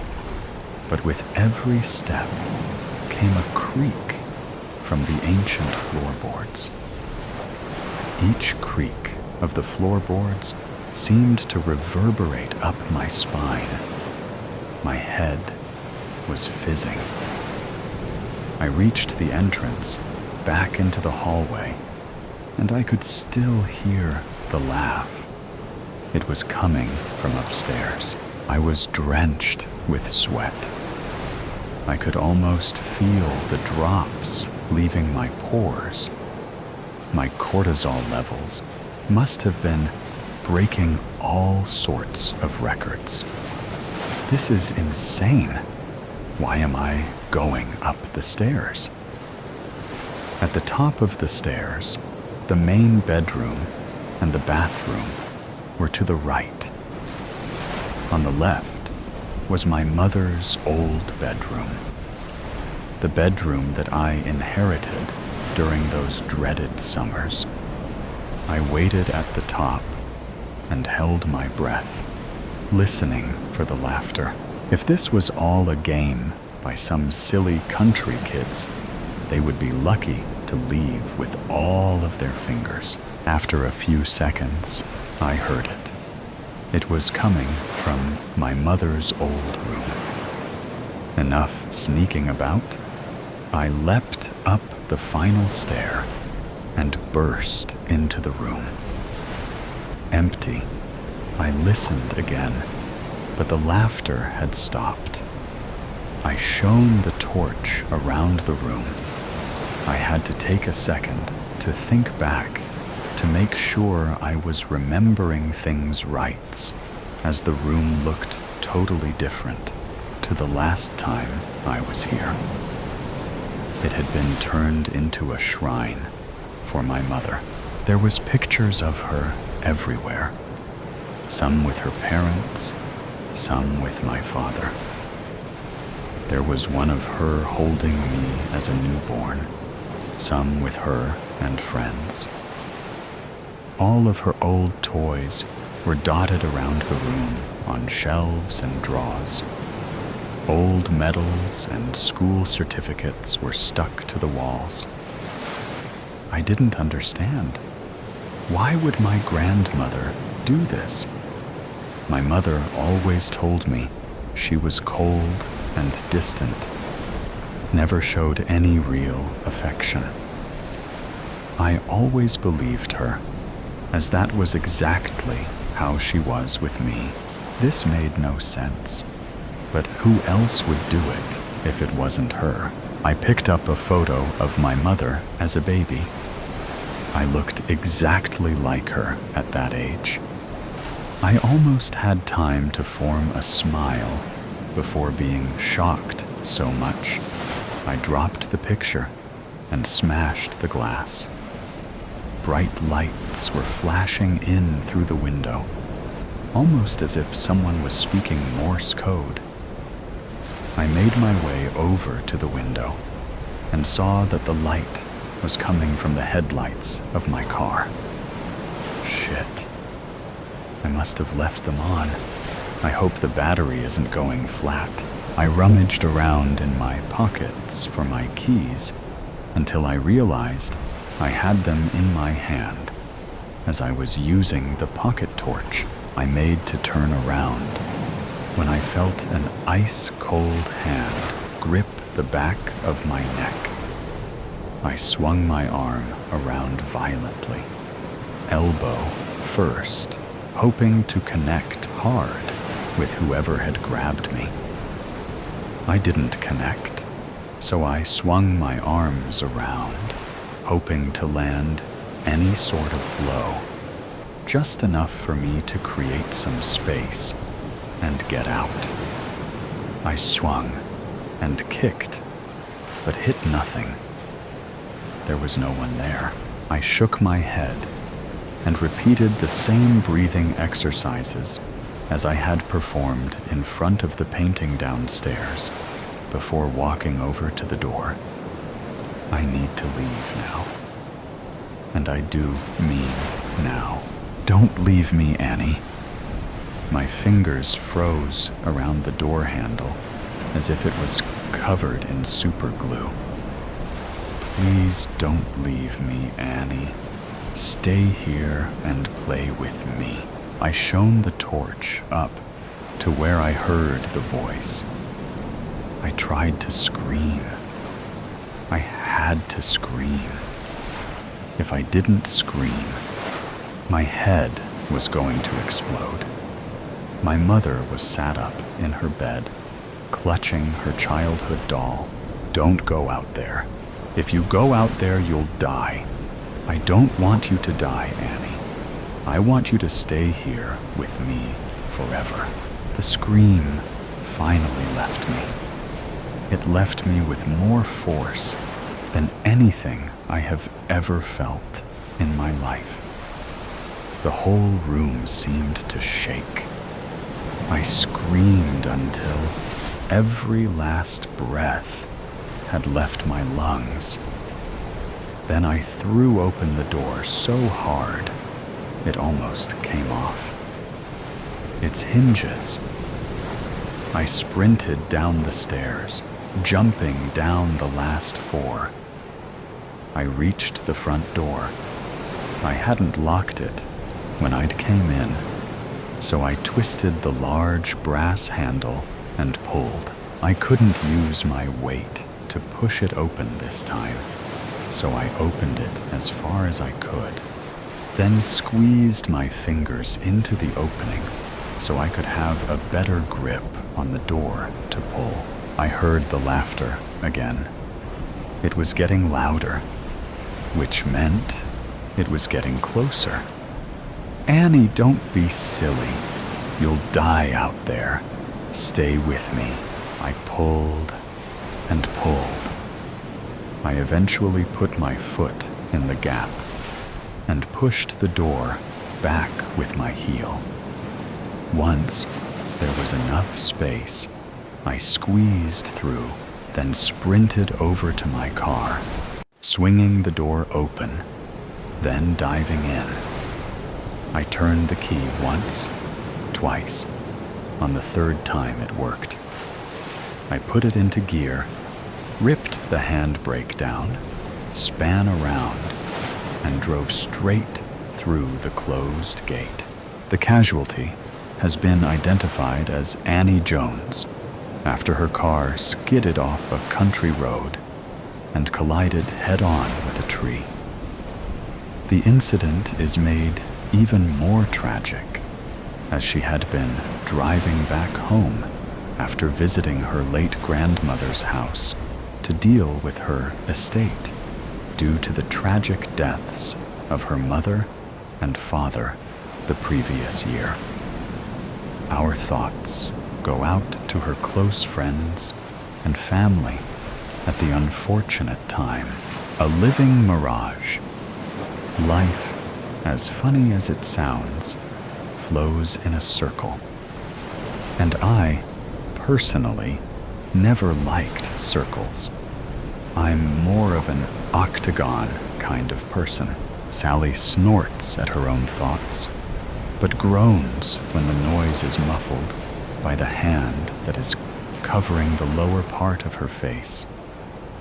It smells of sewerage, grimy, disgusting, and somewhat musty. Familiar, heart-wrenching, stomach-churning, brain-rotting, but familiar. Maybe a little too familiar. His movements are sluggish, as usual. His joints crack with every step, and Sally fears he might die on the spot. Although she is certain nobody would miss good old Donovan Peters if he were to suddenly disappear. They slowly creep into the familiar room, announcing their arrival with every creak of rotten wooden floor. Sally's mind wistfully returns to her life before this. Was there even one? Her memory falters.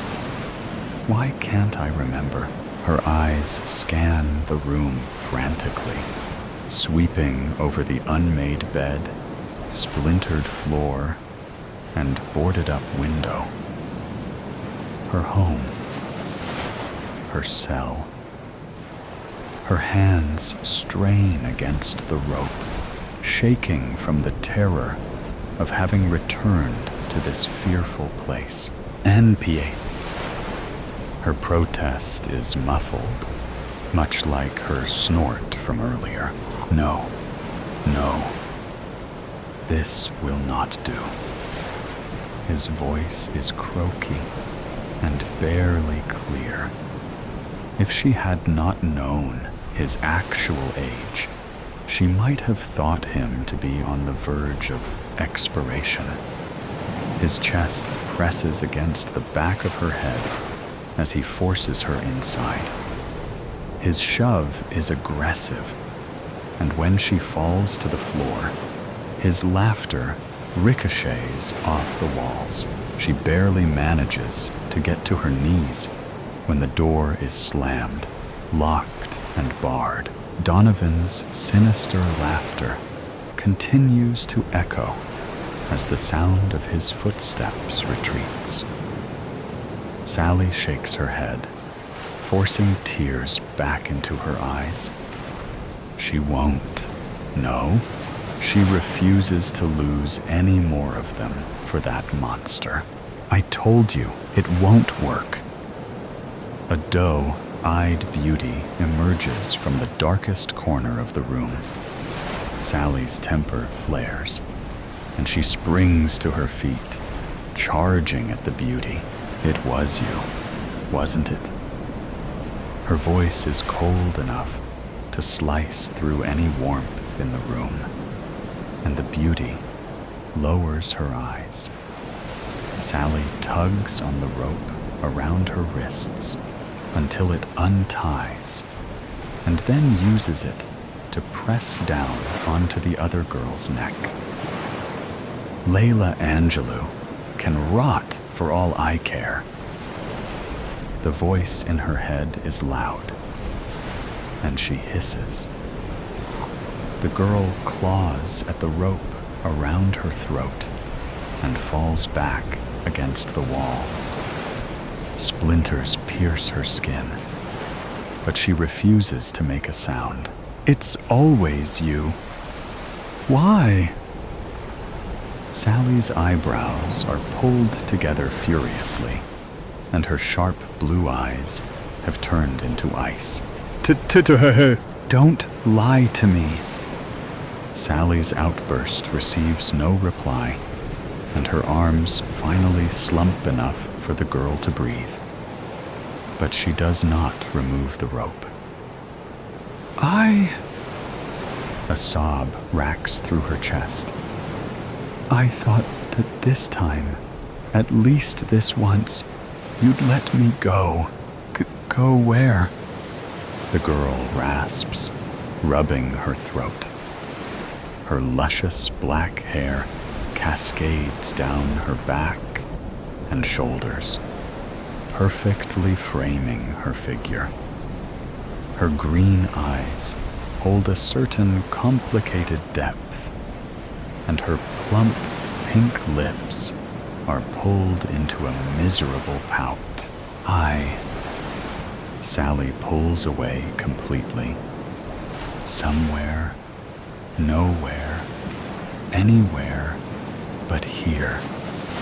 She turns her back on the girl and throws the rope aside, massaging her bruised wrists. We can make this work, Sally. I promise. If you just try, you'll see. Please, why can't you just stay with me? Sally ignores her. This is a conversation they've had before, a fruitless one. Once she's soothed the sting on her wrists, she turns around to face the girl again. Her eyes trail down to her throat, and her stomach churns at the fresh burn marks. She knew her throat was already sensitive. She can admit when she was out of line. I'm sorry, Layla. Her head nods in the direction of the girl's neck, but the girl waves it away quickly. Not a problem at all. Happens to us all. They remain in silence for a good 5 minutes before Layla walks towards the bed and starts to fix the bedding. She hums a soft tune as she works, sounding rather cheerful. Sally hates it. How can she be so content? In a situation such as this, I kept some dinner for you. Layla pulls a corroded metal bowl from below the bed and nudges it towards Sally, who reluctantly nears to accept it. The half-eaten apple in the bowl is bruised and looks less than appetizing, but she sends Layla a grateful smile and devours it. I'll try again someday. You know that, right? Something scratches at the window, scaring the two. Layla nearly trips over her own feet as she rushes to hide behind Sally's figure. Not that Sally has any height advantage over her. Sally pats Layla's hand on her shoulder, comfortingly, before removing it and placing the bowl on the ground. She clamps the apple core in her hand and crouches closer to the window. Something about this feels too familiar, and Sally falters in her steps. Something about the entire night feels way too familiar. Yes, she's been in this predicament for quite some time, but the déjà vu she's experienced tonight has been one too many for her to just ignore it. The boards used to cover the window start to blur, pixelate. Sally glances over her shoulder at Layla to confirm if she's just imagining things. But the sheer confusion on Layla's face says it all. Everything is real. Sally stops in front of the window and gasps when she sees the image within the pixelated particles. A scene, much like the one she's just experienced with Donovan, is mirrored in front of her. A mirage? That's not possible. She reaches forward, holding her breath as her fingertips breach the surface of the image before her. Sally turns around to face Layla, but her breathing stops completely when Layla's figure has disappeared. Her eyes scan the room frantically, but all evidence of Layla having been there has disappeared. Layla! She tries to call, but her voice gets stuck in her throat. Sally turns towards the mirage again and falls backwards when her eyes connect with those of Layla. Only this time, Layla's eyes are a forest green, with a small red fire burning inside her pupils. Pain creeps through her body as her back makes contact with the floor. Layla opens her mouth, and what comes out is a cruel cackle. Inside the mirage, Sally can see another version of herself being shoved into the room and then having a fight with Layla. But the difference is that there are two versions of Layla. The one is pressed against the wall by the other Sally, and the other one is standing to the side and laughing hysterically, like she is watching a form of comedy. Oh, Sally dear. The cackling Layla turns to face Sally through the mirage, and the pixelated particles of the window starts to shimmer. Sally crawls backwards when Layla's hand pierces the surface, and pale, bony fingers clamp around the frame of the window. I remember this. Her voice is muffled by uncertainty, but she manages to push herself up from the floor. I remember all of this. She says this to herself as confirmation. Her eyes dart around the room, and then back at where Layla is still dragging herself through the pixels. She never understood her unsanctioned hate towards Layla. But suddenly, it all makes sense. Every memory stabs at her mind, and for once, she understands what is happening. She's always hated Layla because she knew exactly what she was. That's why Layla does this. Sally runs towards the bed and collects the rope from the ground in the process. I will escape! She ties the rope around one of the springs at the bottom of the bed and bites into her hand, hard enough to draw blood. Tears spill from her eyes as she smears her blood all over the rope, and then uses her index finger to write 3 simple words on the bottom of the mattress. You must escape. She stares at the words, her stomach churning from another feeling of déjà vu. I've done this before? She grits her teeth painfully before reaching up to add something else. You must escape, Layla. Sally crawls out from under the bed and eyes Layla's half-emerged figure fearfully. Without a second longer to lose, she runs to the door and starts banging frantically. With every second she's banging, Layla crawls further out of the pixelated window, laughing comically at Sally's terror. What's all the ruckus about?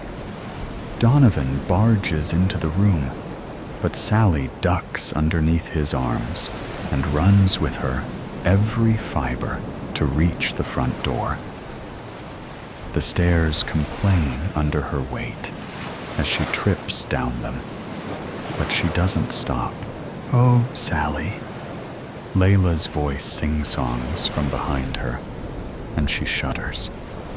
Sally bumps against torn furniture and leaps over newspapers strewn all over the floor. But her eyes stay focused on the black, bolted front door. Her hands shake as she jiggles the locks around, but they refuse to budge. Come on, Sally. I just want to play. That's right. We just want to play. Donovan's voice has turned more laryngeal, and Sally's skin crawls. Please, no. She ruffles the old newspapers on the table beside the door searching for the keys. But her movement stills when she notices an odd peculiarity in all of the newspapers. Although they are of different dates and already discolored, they have one thing in common: a picture of her. Although they have been edited and computer-generated to show her at different ages, they are all her. Her head spins, and bile pushes up her throat. Sally backs away from the table until her back bumps against a kitchen counter. A voice inside of her yells at her to run, but her feet stay plastered to the ground. Layla's comical laughter has turned into sinister screams, and Sally can finally hear Donovan's heavy footfalls approaching the staircase. She shakes her head to clear her thoughts and almost releases a sigh of relief when she notices a pair of rusty keys peeking out from below a chipped teacup. Sally grabs the keys and rushes to the door, willing her trembling hands to still and complete the task. One lock clicks open, then another, and finally, the last one. Sally nearly sags to the floor in relief, but manages to keep herself poised enough to pull the door open. She runs out of the door, down the 2 stone steps, and onto the asphalt ground. She manages to run all the way to a broken-down truck when Donovan's voice booms in the form of a roar. She ducks behind the truck and presses her back securely against it. Her chest rises and falls erratically, and she makes sure to slow her breathing as to not make a sound. She lowers herself to the ground and pulls her knees to her chest, begging for a door of any of the surrounding houses to open and for someone to come to her rescue, but no one does. Ever. The silence that follows Donovan's roar is deafening. Layla has also stopped cackling, and not even birds can be heard. This is the first time Sally scans the houses around them, only to notice the degraded state every one of the houses are in. They are old and decrepit. There is no possibility that anyone can live in these houses. Her heart stutters, and her entire body goes cold. She turns her gaze towards the side mirror of the truck and finds a terrified version of herself staring back. Her eyes widen at the words scrawled onto the mirror in old, dried blood. Not safe. Follow arrows. Her lips part, but no oxygen enters. She manages to push herself to her feet, albeit shakily, and glances around the truck.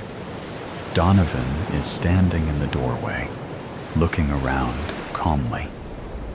Behind him, the low hum of Layla's singing fills the air.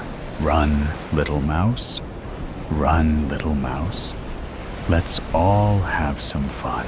Goosebumps spread across the entirety of Sally's body, and she hisses before pushing against the surface of the truck and taking off in the direction of the first arrow that's drawn beside the writing on the mirror.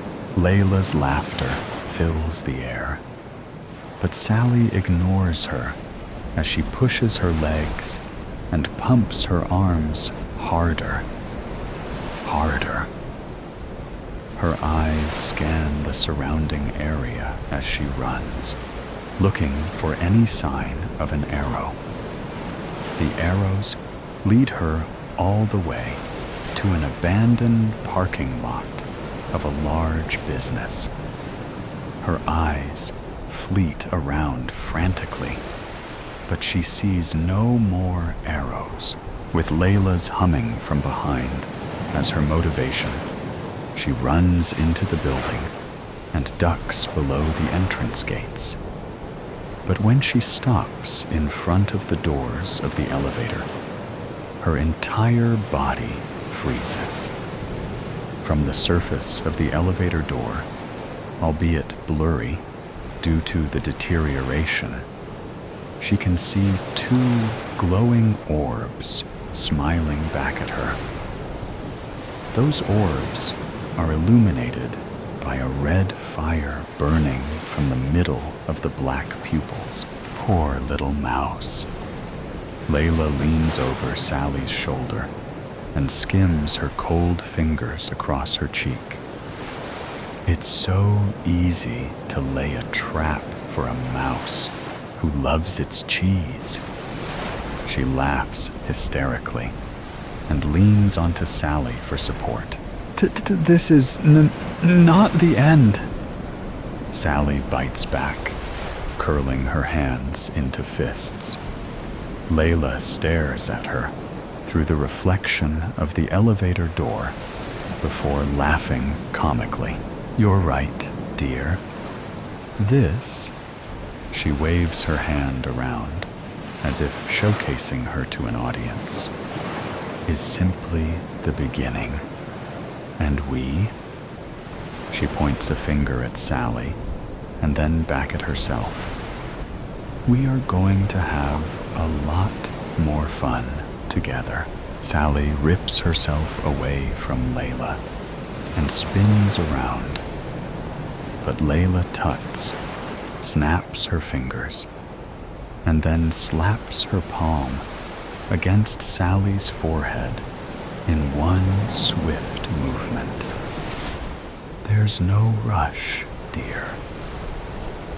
With her words, Sally's world starts to spin, and her eyes flicker before she is consumed by darkness.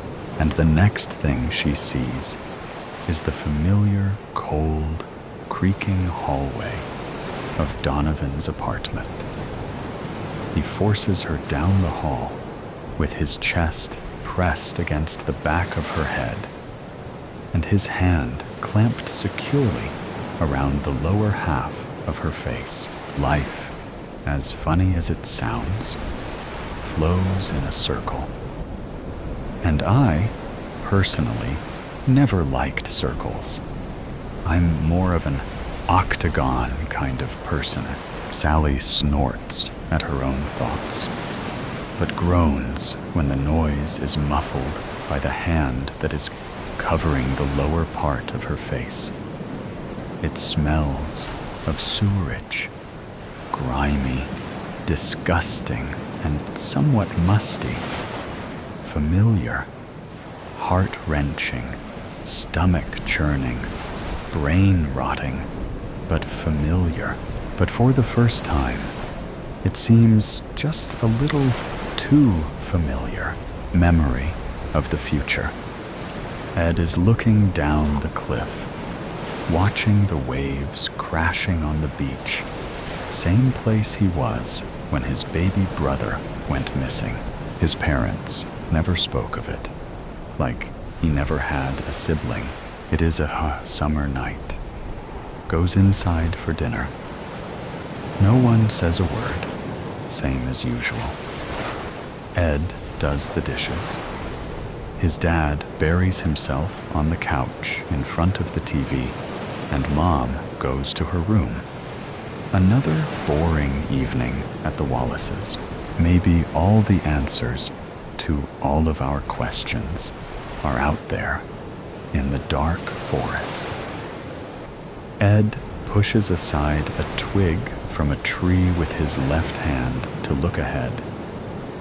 It is so dark. He knows he is naked. Why would he? He wonders. It is freezing. Now he is elsewhere, in front of a shed. On the other side, he simply knows there are 3 beings, which could pass off as triplets, all looking the same, except the one in the middle seems to be a female. They are facing the wall that takes to the woods. Their oval heads are almost a triangle, with a pointy chin. The nipples of the both males have a pyramidal shape. The females are round. The 3 of them appear to be wearing a silvery overall, orange latex gloves up to their elbows, some work boots. Only those aren't brown or black, but in the same silvery tone. Or are they? Their actual feet. They got only 2 toes, the eyes completely white, no pupils or lids, and pointy ears, like they were elves from a fairy tale. They seem 2 albinos, the skin so white. They are staring at Ed like the shed was gone. He can also see them clearly. The walls appear invisible. Ed doesn't know what to do. No matter, though, because he suddenly realizes even if he wanted to move or scream or run, he couldn't. They wouldn't let him. Ed is back in bed. Was it a dream? Whatever it was, he can tell inside that shed there was a time machine. A young boy went there every night to build it, so he could get back the girl that ditched him. He was too. A lone one. Ed goes to school like it's any other day. Does not pay attention in classes. He looks out the window and sees the boy that built the time machine. He is a mysterious one, skipping stones at some lake. Back home, Ed is sitting on the grass next to the cliff, still with those 3 beings on his mind. He wonders who they were and where. Where did they come from and why? What could they possibly want with him? Ed takes a shower, same as every afternoon. After he is done with his homework, and before they have dinner, he is finished cleaning up, and water is running down his body. He goes to open the curtain to get out, but he opens some kind of vortex. He can see a galaxy light years away. In the middle, a throne with a Nordic woman with her child in her arms. As soon as he looks into the woman's eyes, he's back in his bathroom, all silent at the table, barely looks at his plate during dinner, let alone touching his food. His parents eat and leave, as usual. His thoughts still on that woman, and the throne, and those 3 beings he saw the other night. Once on his bed, pulls the sheets up to cover his body, and something gets his attention. There is a huge man on the corner, both hands hugging his knees, showing some concern on his face. Wearing a robe and sandals, must be at least 13 feet tall. Turns around and looks into Ed's eyes. Ed wonders what troubles the giant. The boy that built the time machine pops into both their heads, or into the man's.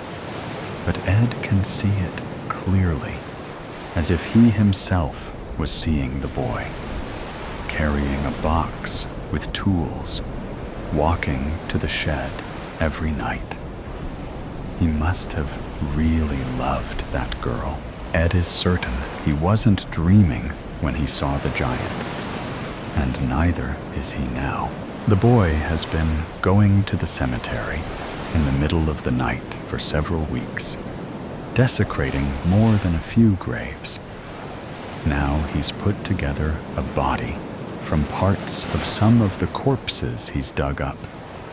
And next to the body, he's put a photo of the girl who left him, in the hopes that some part of her essence will enter the empty vessel. As some modern Frankenstein, he intends to give life to the body by means of electricity. Ed sees himself pulling the lever, but before he can find out if it worked, if the body is alive, he appears to jump through time. Now Ed is in 1978, June 6th, almost the 7th, as he looks at his watch and it's 11:50 p.m.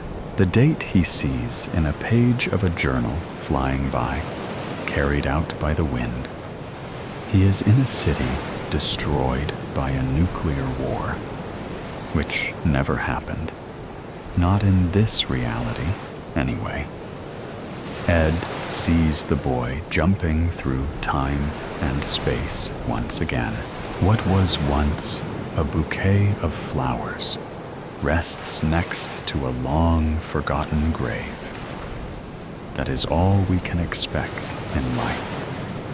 When we go, our loved ones will mourn us and cry for some time, recalling memories with us, but not too long.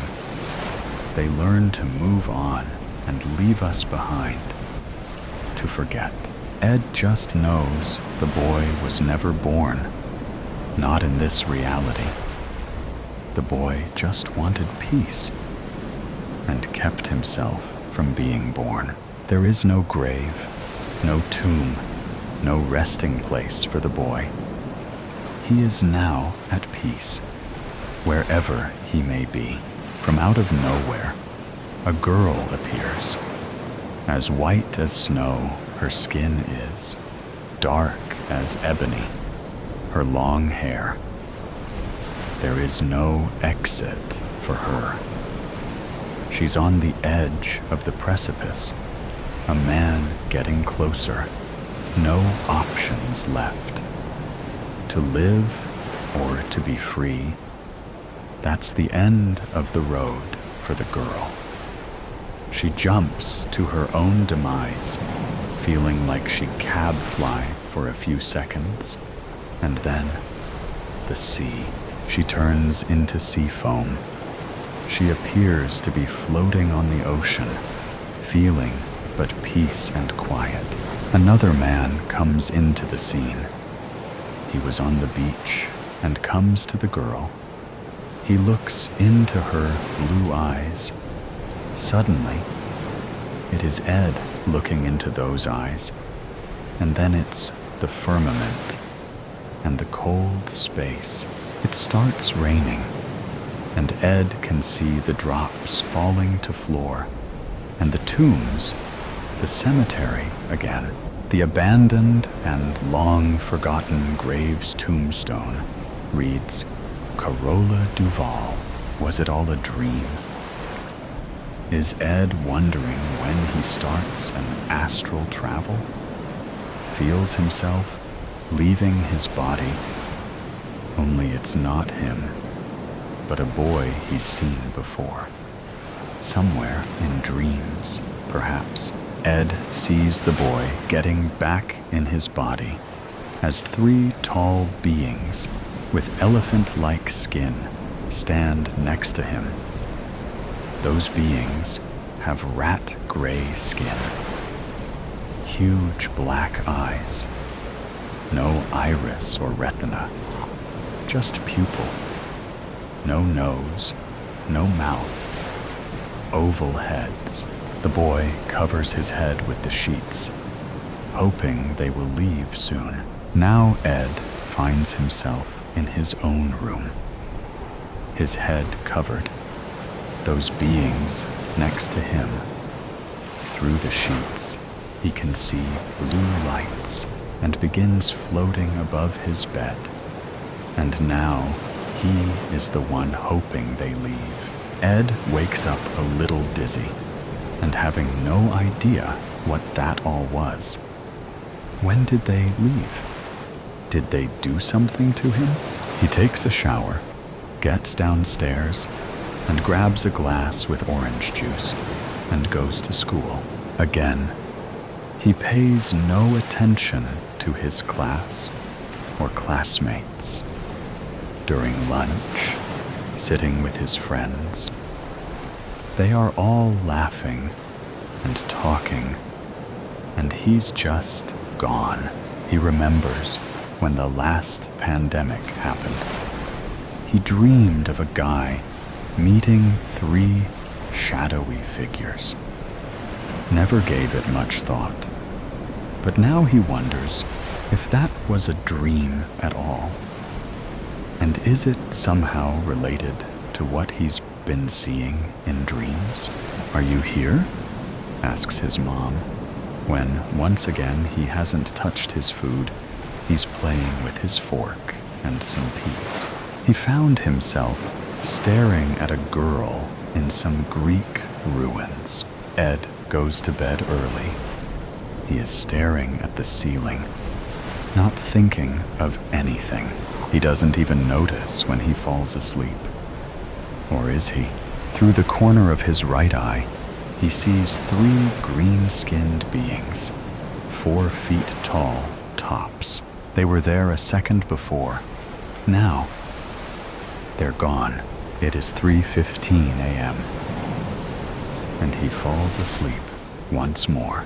He is just a child, 4, 5 years old, playing in the park, his mom holding his baby brother's hand. Now his mom goes to the ice cream truck while he watches his brother. It is now late and dark, all 3 of them walking home. His dad is there, waiting for them. And those 3 eye beings in front of them, his baby brother, they take with them. And his parents never talked about him again, like he never existed. He didn't exist, not in this reality anyway. The female being speaks, or rather, prints it on Ed's mind. They do not move their mouths. "Your brother has a bigger fate," speaks the being on the left. "How can you?" asks Ed inside his head. "We can see your thoughts," says the being on the right. "And you can see ours," adds the one on the left. "You had no sibling in this life. That's a memory of another reality," said the female. "And now he's here again, looking down the cliff, watching the waves crashing on the beach. Same place he was when his baby brother went missing. Or at least, that's what Ed would remember. The betrayal. The door to the kitchen flew open and hit the side of the refrigerator with a loud thud. Cold air rushed in. "You rotten bitch. I trusted you." Brock McCarthy stood in the doorway with his shoulders squared and fists clenched.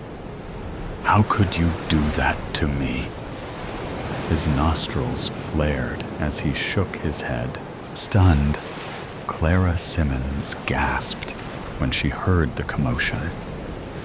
After she regained her composure, she bristled at the hateful accusation.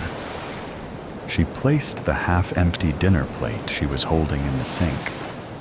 Staring into his brown eyes, she asked, "What the hell are you talking about?" After 2 years of living together, she knew Brock's temper. But this deranged outburst was worse than usual. "You know damn well what I'm talking about. My secret. I told you never to tell anyone about that shit. I didn't say anything to anybody." Her words were unhurried but emphatic. "You had to tell somebody something. When I went to the back door after work, all the guys started busting my balls, dropping hints, talking shit like they knew things. All of them acted like they knew something. And you're the only one I talked to about that shit." Brock unzipped his black leather jacket and draped it on the back of a kitchen chair. "Why did you do it? You're nuts. Or you're drunk. I didn't say anything." They glared at each other as a chilling silence gradually filled the room. "Hell, I'm not even close to being drunk. I had to leave the bar before I could finish my pitcher." It was impossible to tell what Brock was more agitated about, leaving cold beer or defending himself against the swirling speculations about his hidden, checkered past. "Did you bother to ask how your drinking buddies heard about your precious secret?" Her voice was soft, as if asking a child if they had finished their homework. "I didn't have to. Damn it. You are the only one who knows." With unhurried steps, Clara walked around the kitchen table, pulling on the back of the chair. The faint scraping of the wooden legs against the linoleum broke the quiet, like fingernails on a chalkboard.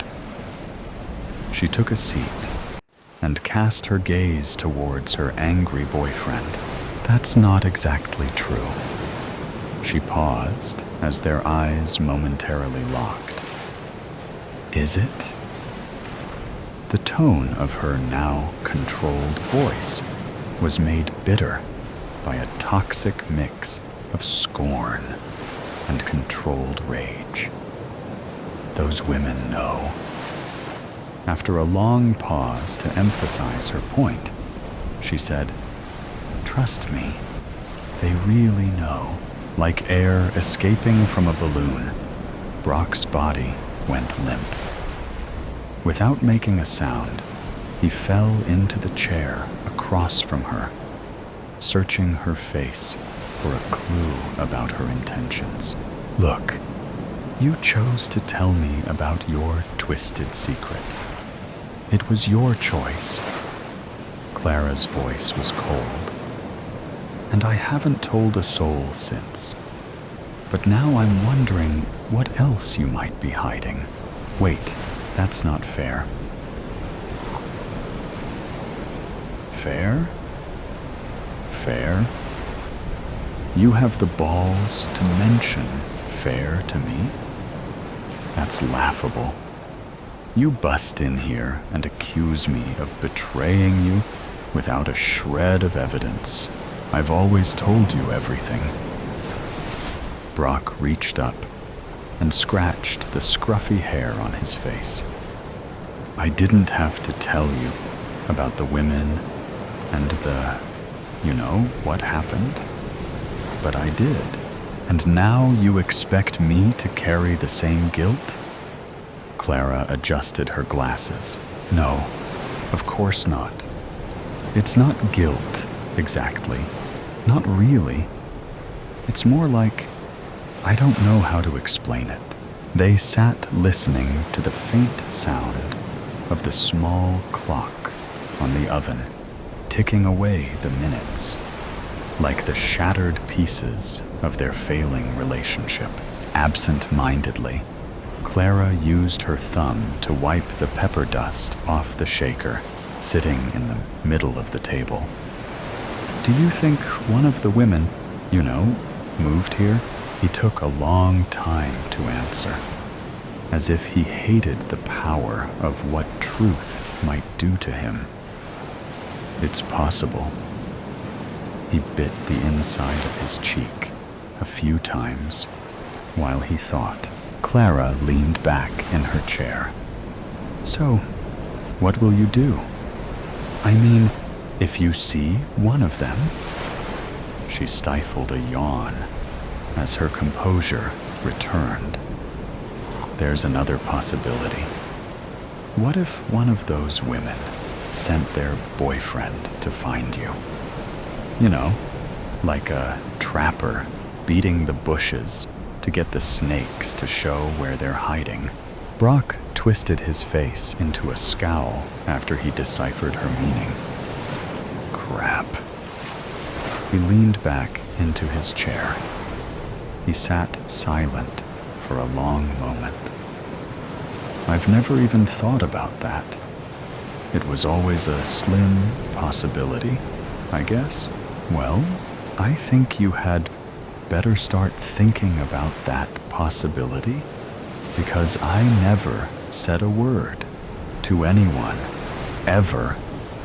Why would I?" Brock pursed his lips and folded his arms in resignation. Holy shit. What are we going to do now? We?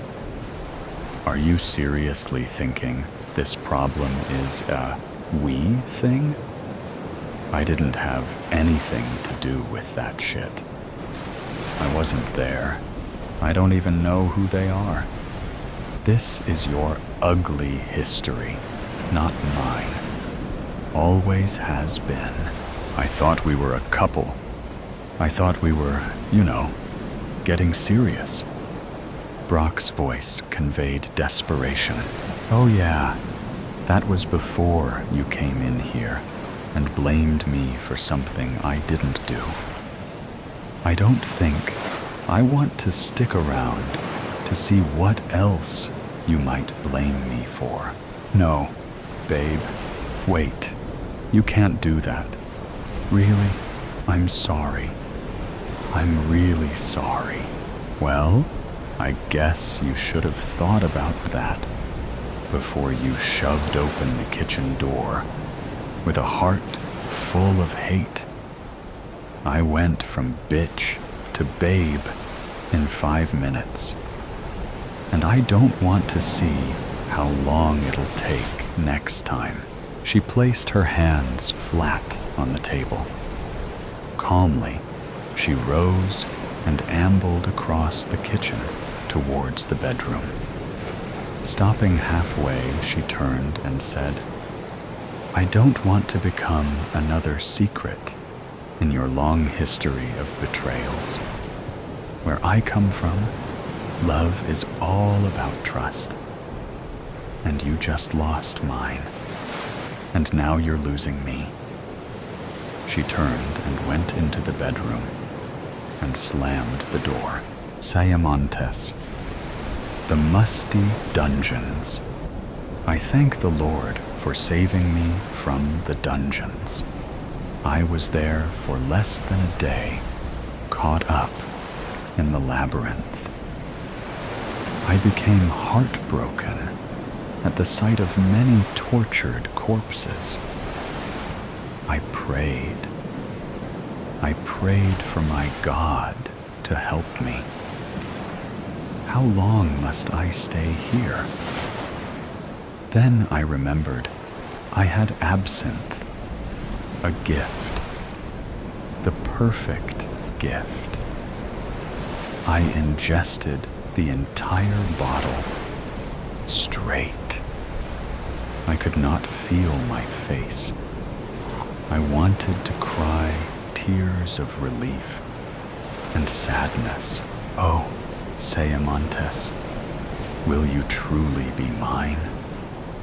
My nipples hardened at the thought. I got goosebumps all over. I quickly became overwhelmed with sexuality. I touched myself here and there. It changed my life. I had never made myself feel so good. Completely intoxicated, I wept. Then, thank you, sweet Jesus. An angel appeared. Prepare yourself. Haaunting soon shall be yours. Go ahead and touch yourself, for once you are the ruler. You will be touched by many. It will be your duty to produce an heir. I did as instructed, and it felt great. I went to rinse off in the shower, and I heard voices in my head. She hates us straight men. She's openly expressed that she wants to fuck us with dildos, to make us submissive, said one voice.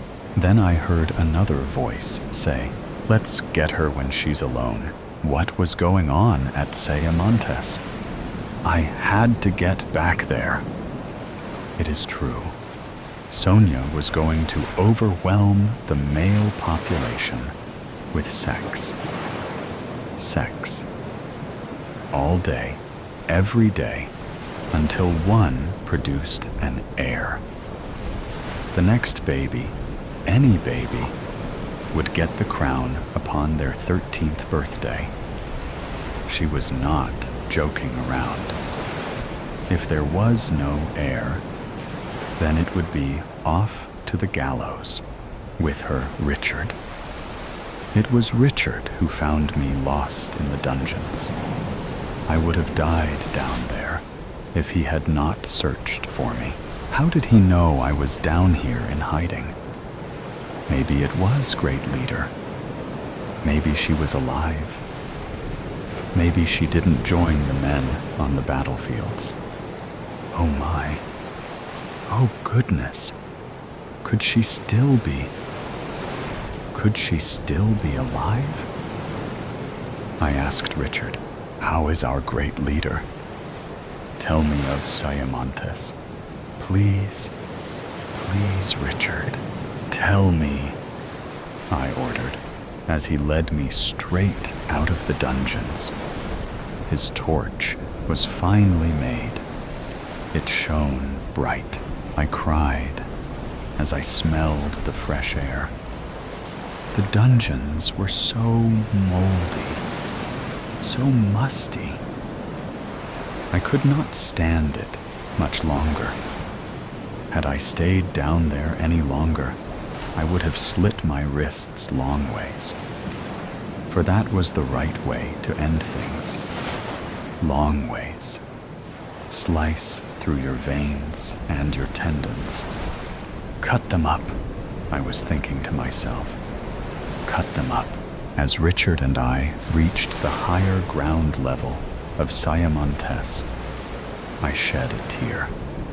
I instantly left Richard. I could not help myself. I had to see my Great Leader. And I did. I saw her huddling with the masses. They were praying to God for the forgiveness of their sins, though they were the ones attacked. I interrupted their prayers. There would be no more asking for forgiveness. Beautiful women, what you did today was not wrong. Halt your voices. Halt your madness. You have reached victory today, and you have saved haaunting. Then Great Leader approached me. Then all of the women and Richard rushed over to me. They cheered me on with adulation. Oh, Great New Leader, said Samantha, and I screamed, no. I am and will always be Sonia, and Richard is always to be my guide, my great protector, my knight in chainmail armor. Oh, glorious young knight. Richard, will you join me in my new chambers after I rinse myself, please? It was time to get busy. Ladies, to the showers. Perhaps we can all make Richard our king. Martha, you were a great leader, but now, can you find new chambers to sleep? I shall find somewhere else to sleep. It is cool weather. Perhaps I shall grab some blankets and sleep on the hard concrete bench next to the fire pit, since there are no more rooms available in Haaunting, except for in the dungeons. Martha raised her voice at me, her new leader. I was stunned. Why would she do such a thing? I loved Martha, but she did send me to the dungeons when she could have just locked me in the wardrobe up in the attic. She could have had someone deliver me food and water, or she could have done it herself. How dare you raise your voice to me, not 1 minute after giving me all power over Haaunting? How dare you? I could send you off to the dungeons for a night, or 2 or 20, or more. See what you think of it. While I was down there, I saw your predecessor. She was cuddled up next to a corpse. Is that where you want to end up? I think not. To the gallows with you, I ordered. And just like that, the beautiful women went from loving Martha to hating her. Tar and feather, tar and feather. To the gallows with her, shouted the women in unison. In Haaunting, you never disrespect your leader. It could be punishable by just the stocks for a lesser offense, then the gallows, then it was execution, much easier than a week in the gallows without food or water. You would pray for rainfall and not get it. Pure and intense suffering. And the mosquitoes at night would make you wish you had never been born. Stuck in your own filth, you could cry out to God all you wanted, but not even He could unlock the locks in the stocks. Strip her and search her right here on the spot. Then lock her away in the gallows until her death. Wait! Screamed Martha, but it was too late. They ripped off her dress and everything else. They had to drag her through the mud in the rain. Way to the gallows. Sludge covered Martha. She looked disgusting and pathetic. The stocks first, the hands second, and the head was locked in third. Lick at the rainwater. You'll die slower, I said. Then we abandoned her. We went back inside Haaunting out of the rain, and we rinsed off in the showers. We met Richard in my chambers, and we all had a good time. Perhaps this would be my good reckoning. Perhaps sweet Richard could give us an heir. I just wish he had a better nose and stronger thighs. Not the best in the bedroom. Richard would die soon at the age of 19. But that is a story for a different day. Good night, worse ways. Selena runs with a ferocity she didn't think she'd ever need again.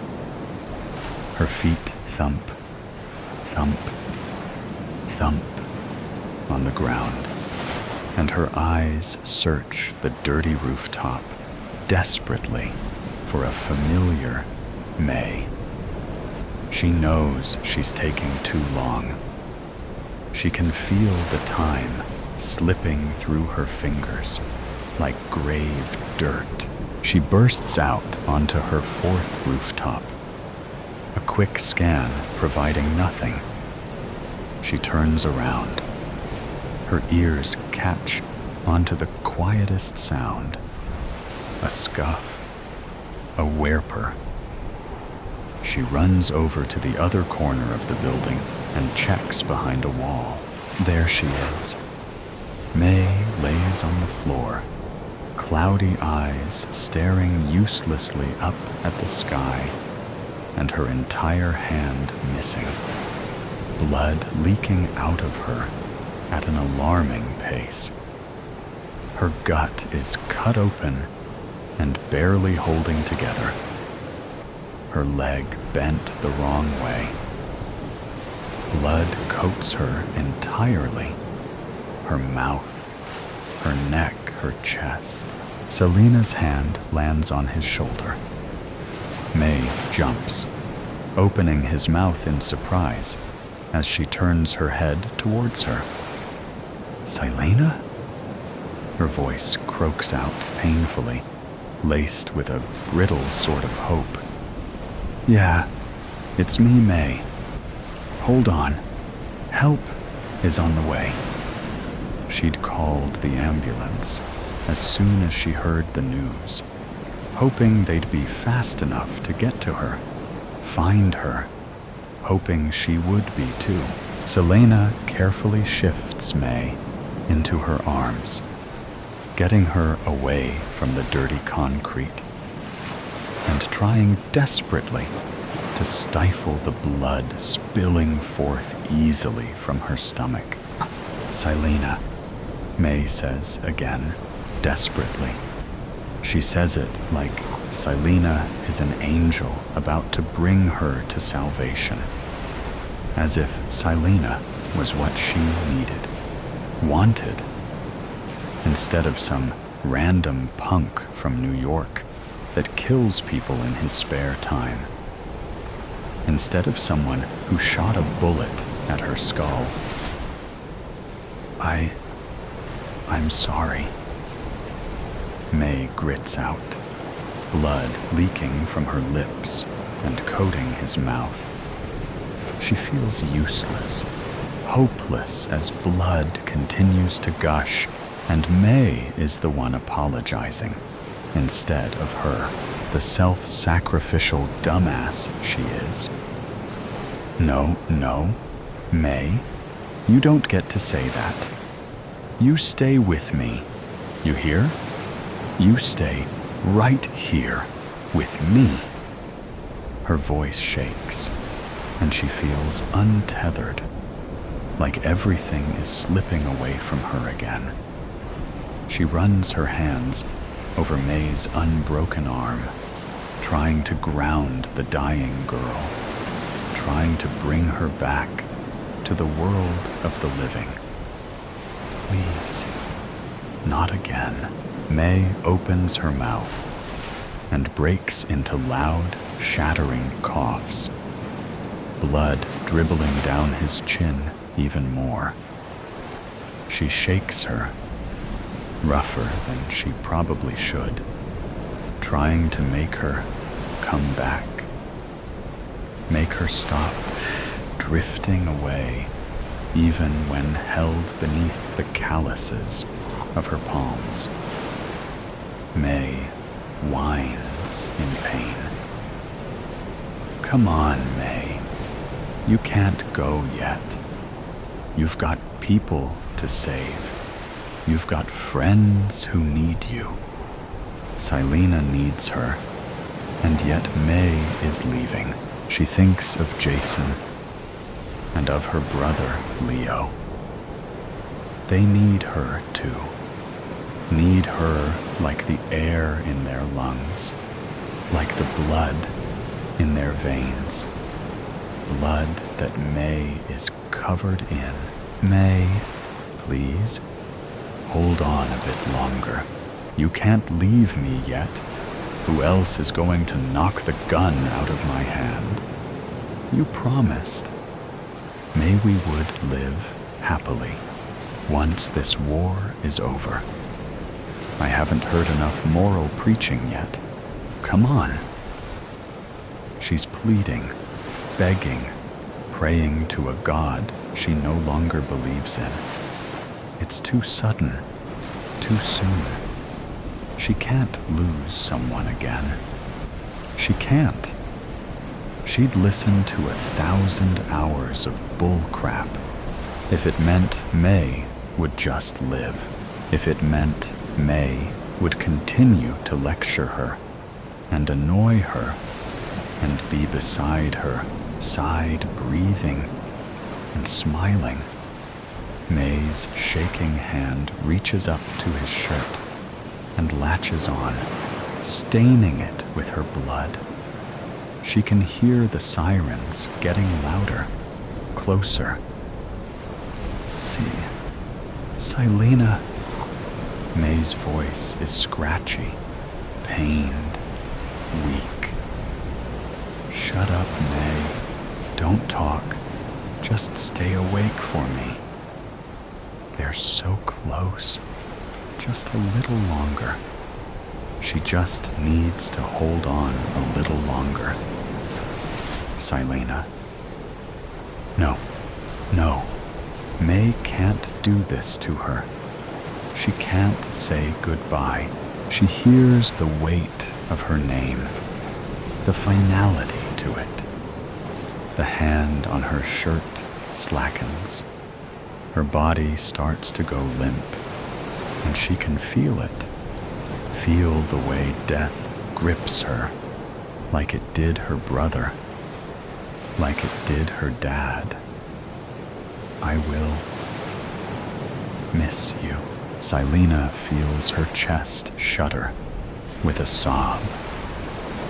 The tears slip freely from her cheeks. The hand reaches up again, and it's so cold against her cheeks. So cold as it wipes away her tears. She grabs it, holds on to it, like it's the last anchor she has, pressing it to her cheek in the reminder that Silena is here, that May can't leave her here all alone. May should be yelling at her, screaming at her, like she always does. She doesn't respond, even as she shakes her, doesn't move, or breathe, or smile, or yell at her. I'm sorry, May. She whispers to the sirens and the air and the quiet body before her. I'm sorry, May. May is held in her arms, and yet she is alone. She is alone. She yells at the sky, at herself, at the world. She yells, and then she cries. Her lips press softly to the cold fingers of the girl she was only just learning to care for. She gently sweeps her bloody hands through dark hair for the first and last time, slowly smooths her thumbs over those open, empty eyes and closes them against the harsh wind of the city. The paramedics storm the rooftop, and she's dragged away from the body. She doesn't stay to watch them load the body into the ambulance, doesn't stay to watch the ambulance drive off slowly. In no rush to save a dead person, she walks away to a panicked shouting. She lays down in his bed, soaked in another person's blood. She stares at the ceiling with an emptiness clawing at her heart until it drags her down into darkness. She wakes up 5 minutes before her alarm. She wakes without any sleepiness. Suddenly they're thrust into a world where she remembers the feeling of bloody hands against her cheek and the weight of a dead person in her lap. It takes her a second for the feelings to rush back, for the bone-deep exhaustion to settle familiarly in her chest, and the accompanying rage to guide her sights. She stands up as the alarm rings. A standard beep, beep, beep before she shuts it off. She looks at her hands. This gives her pause. She knows she didn't wash her hands last night, remembers the feeling of blood coating each and every finger and staining every surface she touched. Selena looks at the pristine white bed, then down at her spotless white top and clean jeans. Something is wrong. Her hand reaches for her phone, and she stares down at the date with a sinking sense of insanity. That can't be right. That's impossible. The numbers don't change. November 7th, it says, clearly, as if that makes any goddamn sense. Yesterday was November 7th. Yesterday she fell asleep, covered in blood.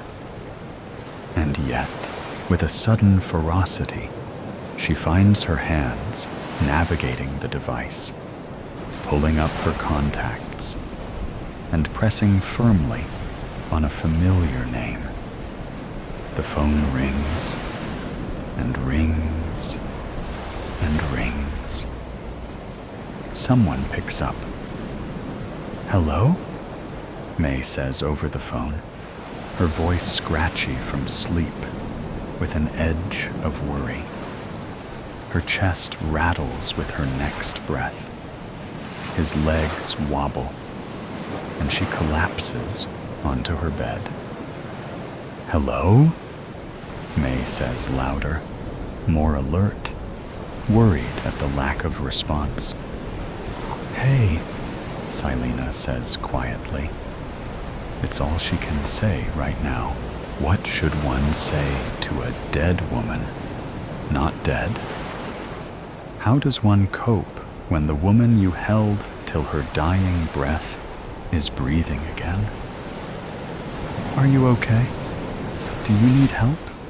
May asks. There's shuffling over the other side of the phone. A creak. More shuffling. As if May was suiting up. "I'm fine. It's nothing," she grits out. Her chest hurts. Her eyes ache. Her head is swimming with confusion. It doesn't sound like nothing. "Where are you?" "I'm coming over," May declares like the soldier she is, always ready to help, to fight. Misclick. She grits out before she hangs up the phone. She resists the temptation to throw it. She resists the urge to scream. She knows nightmares. She has them every night. But never has one been that real. Maybe she really is going crazy. Tremors shake her body. And she can't just forget holding someone while they die. Can't forget those sightless eyes, or those cold hands, or the putrid smell of blood so strong she was swimming in it. She can't forget the sticky warmth on her hands and her chest and her cheek, on her lips. It's like Todd all over again. Except this time, she can't trust herself, can't trust what she saw and felt and heard and smelled and tasted. She tasted death. May was dead when she fell asleep. May was alive when she woke up. May is alive. Memories of the same past experience hit her like a full-speed bullet train. She's still alive. They are stuck in a time loop, and this is going to repeat. So today's story has come to an end. Or perhaps it never really ended. There are mysteries still there, questions still unanswered, and sometimes things that seem to only exist in stories can creep into reality in unexpected ways. Are you sure that when you turn off the sound, everything around you will still be normal as before? Or is there something watching you? Either way, always remember that these are just stories, or at least we want to believe that they are. If you like moments of suspense, tension, and breathlessness, don't forget to follow me so you don't miss the next stories. And next time, when you come back, make sure you are ready, because what awaits you may be even scarier than you thought. See you again if you still have the courage to continue listening.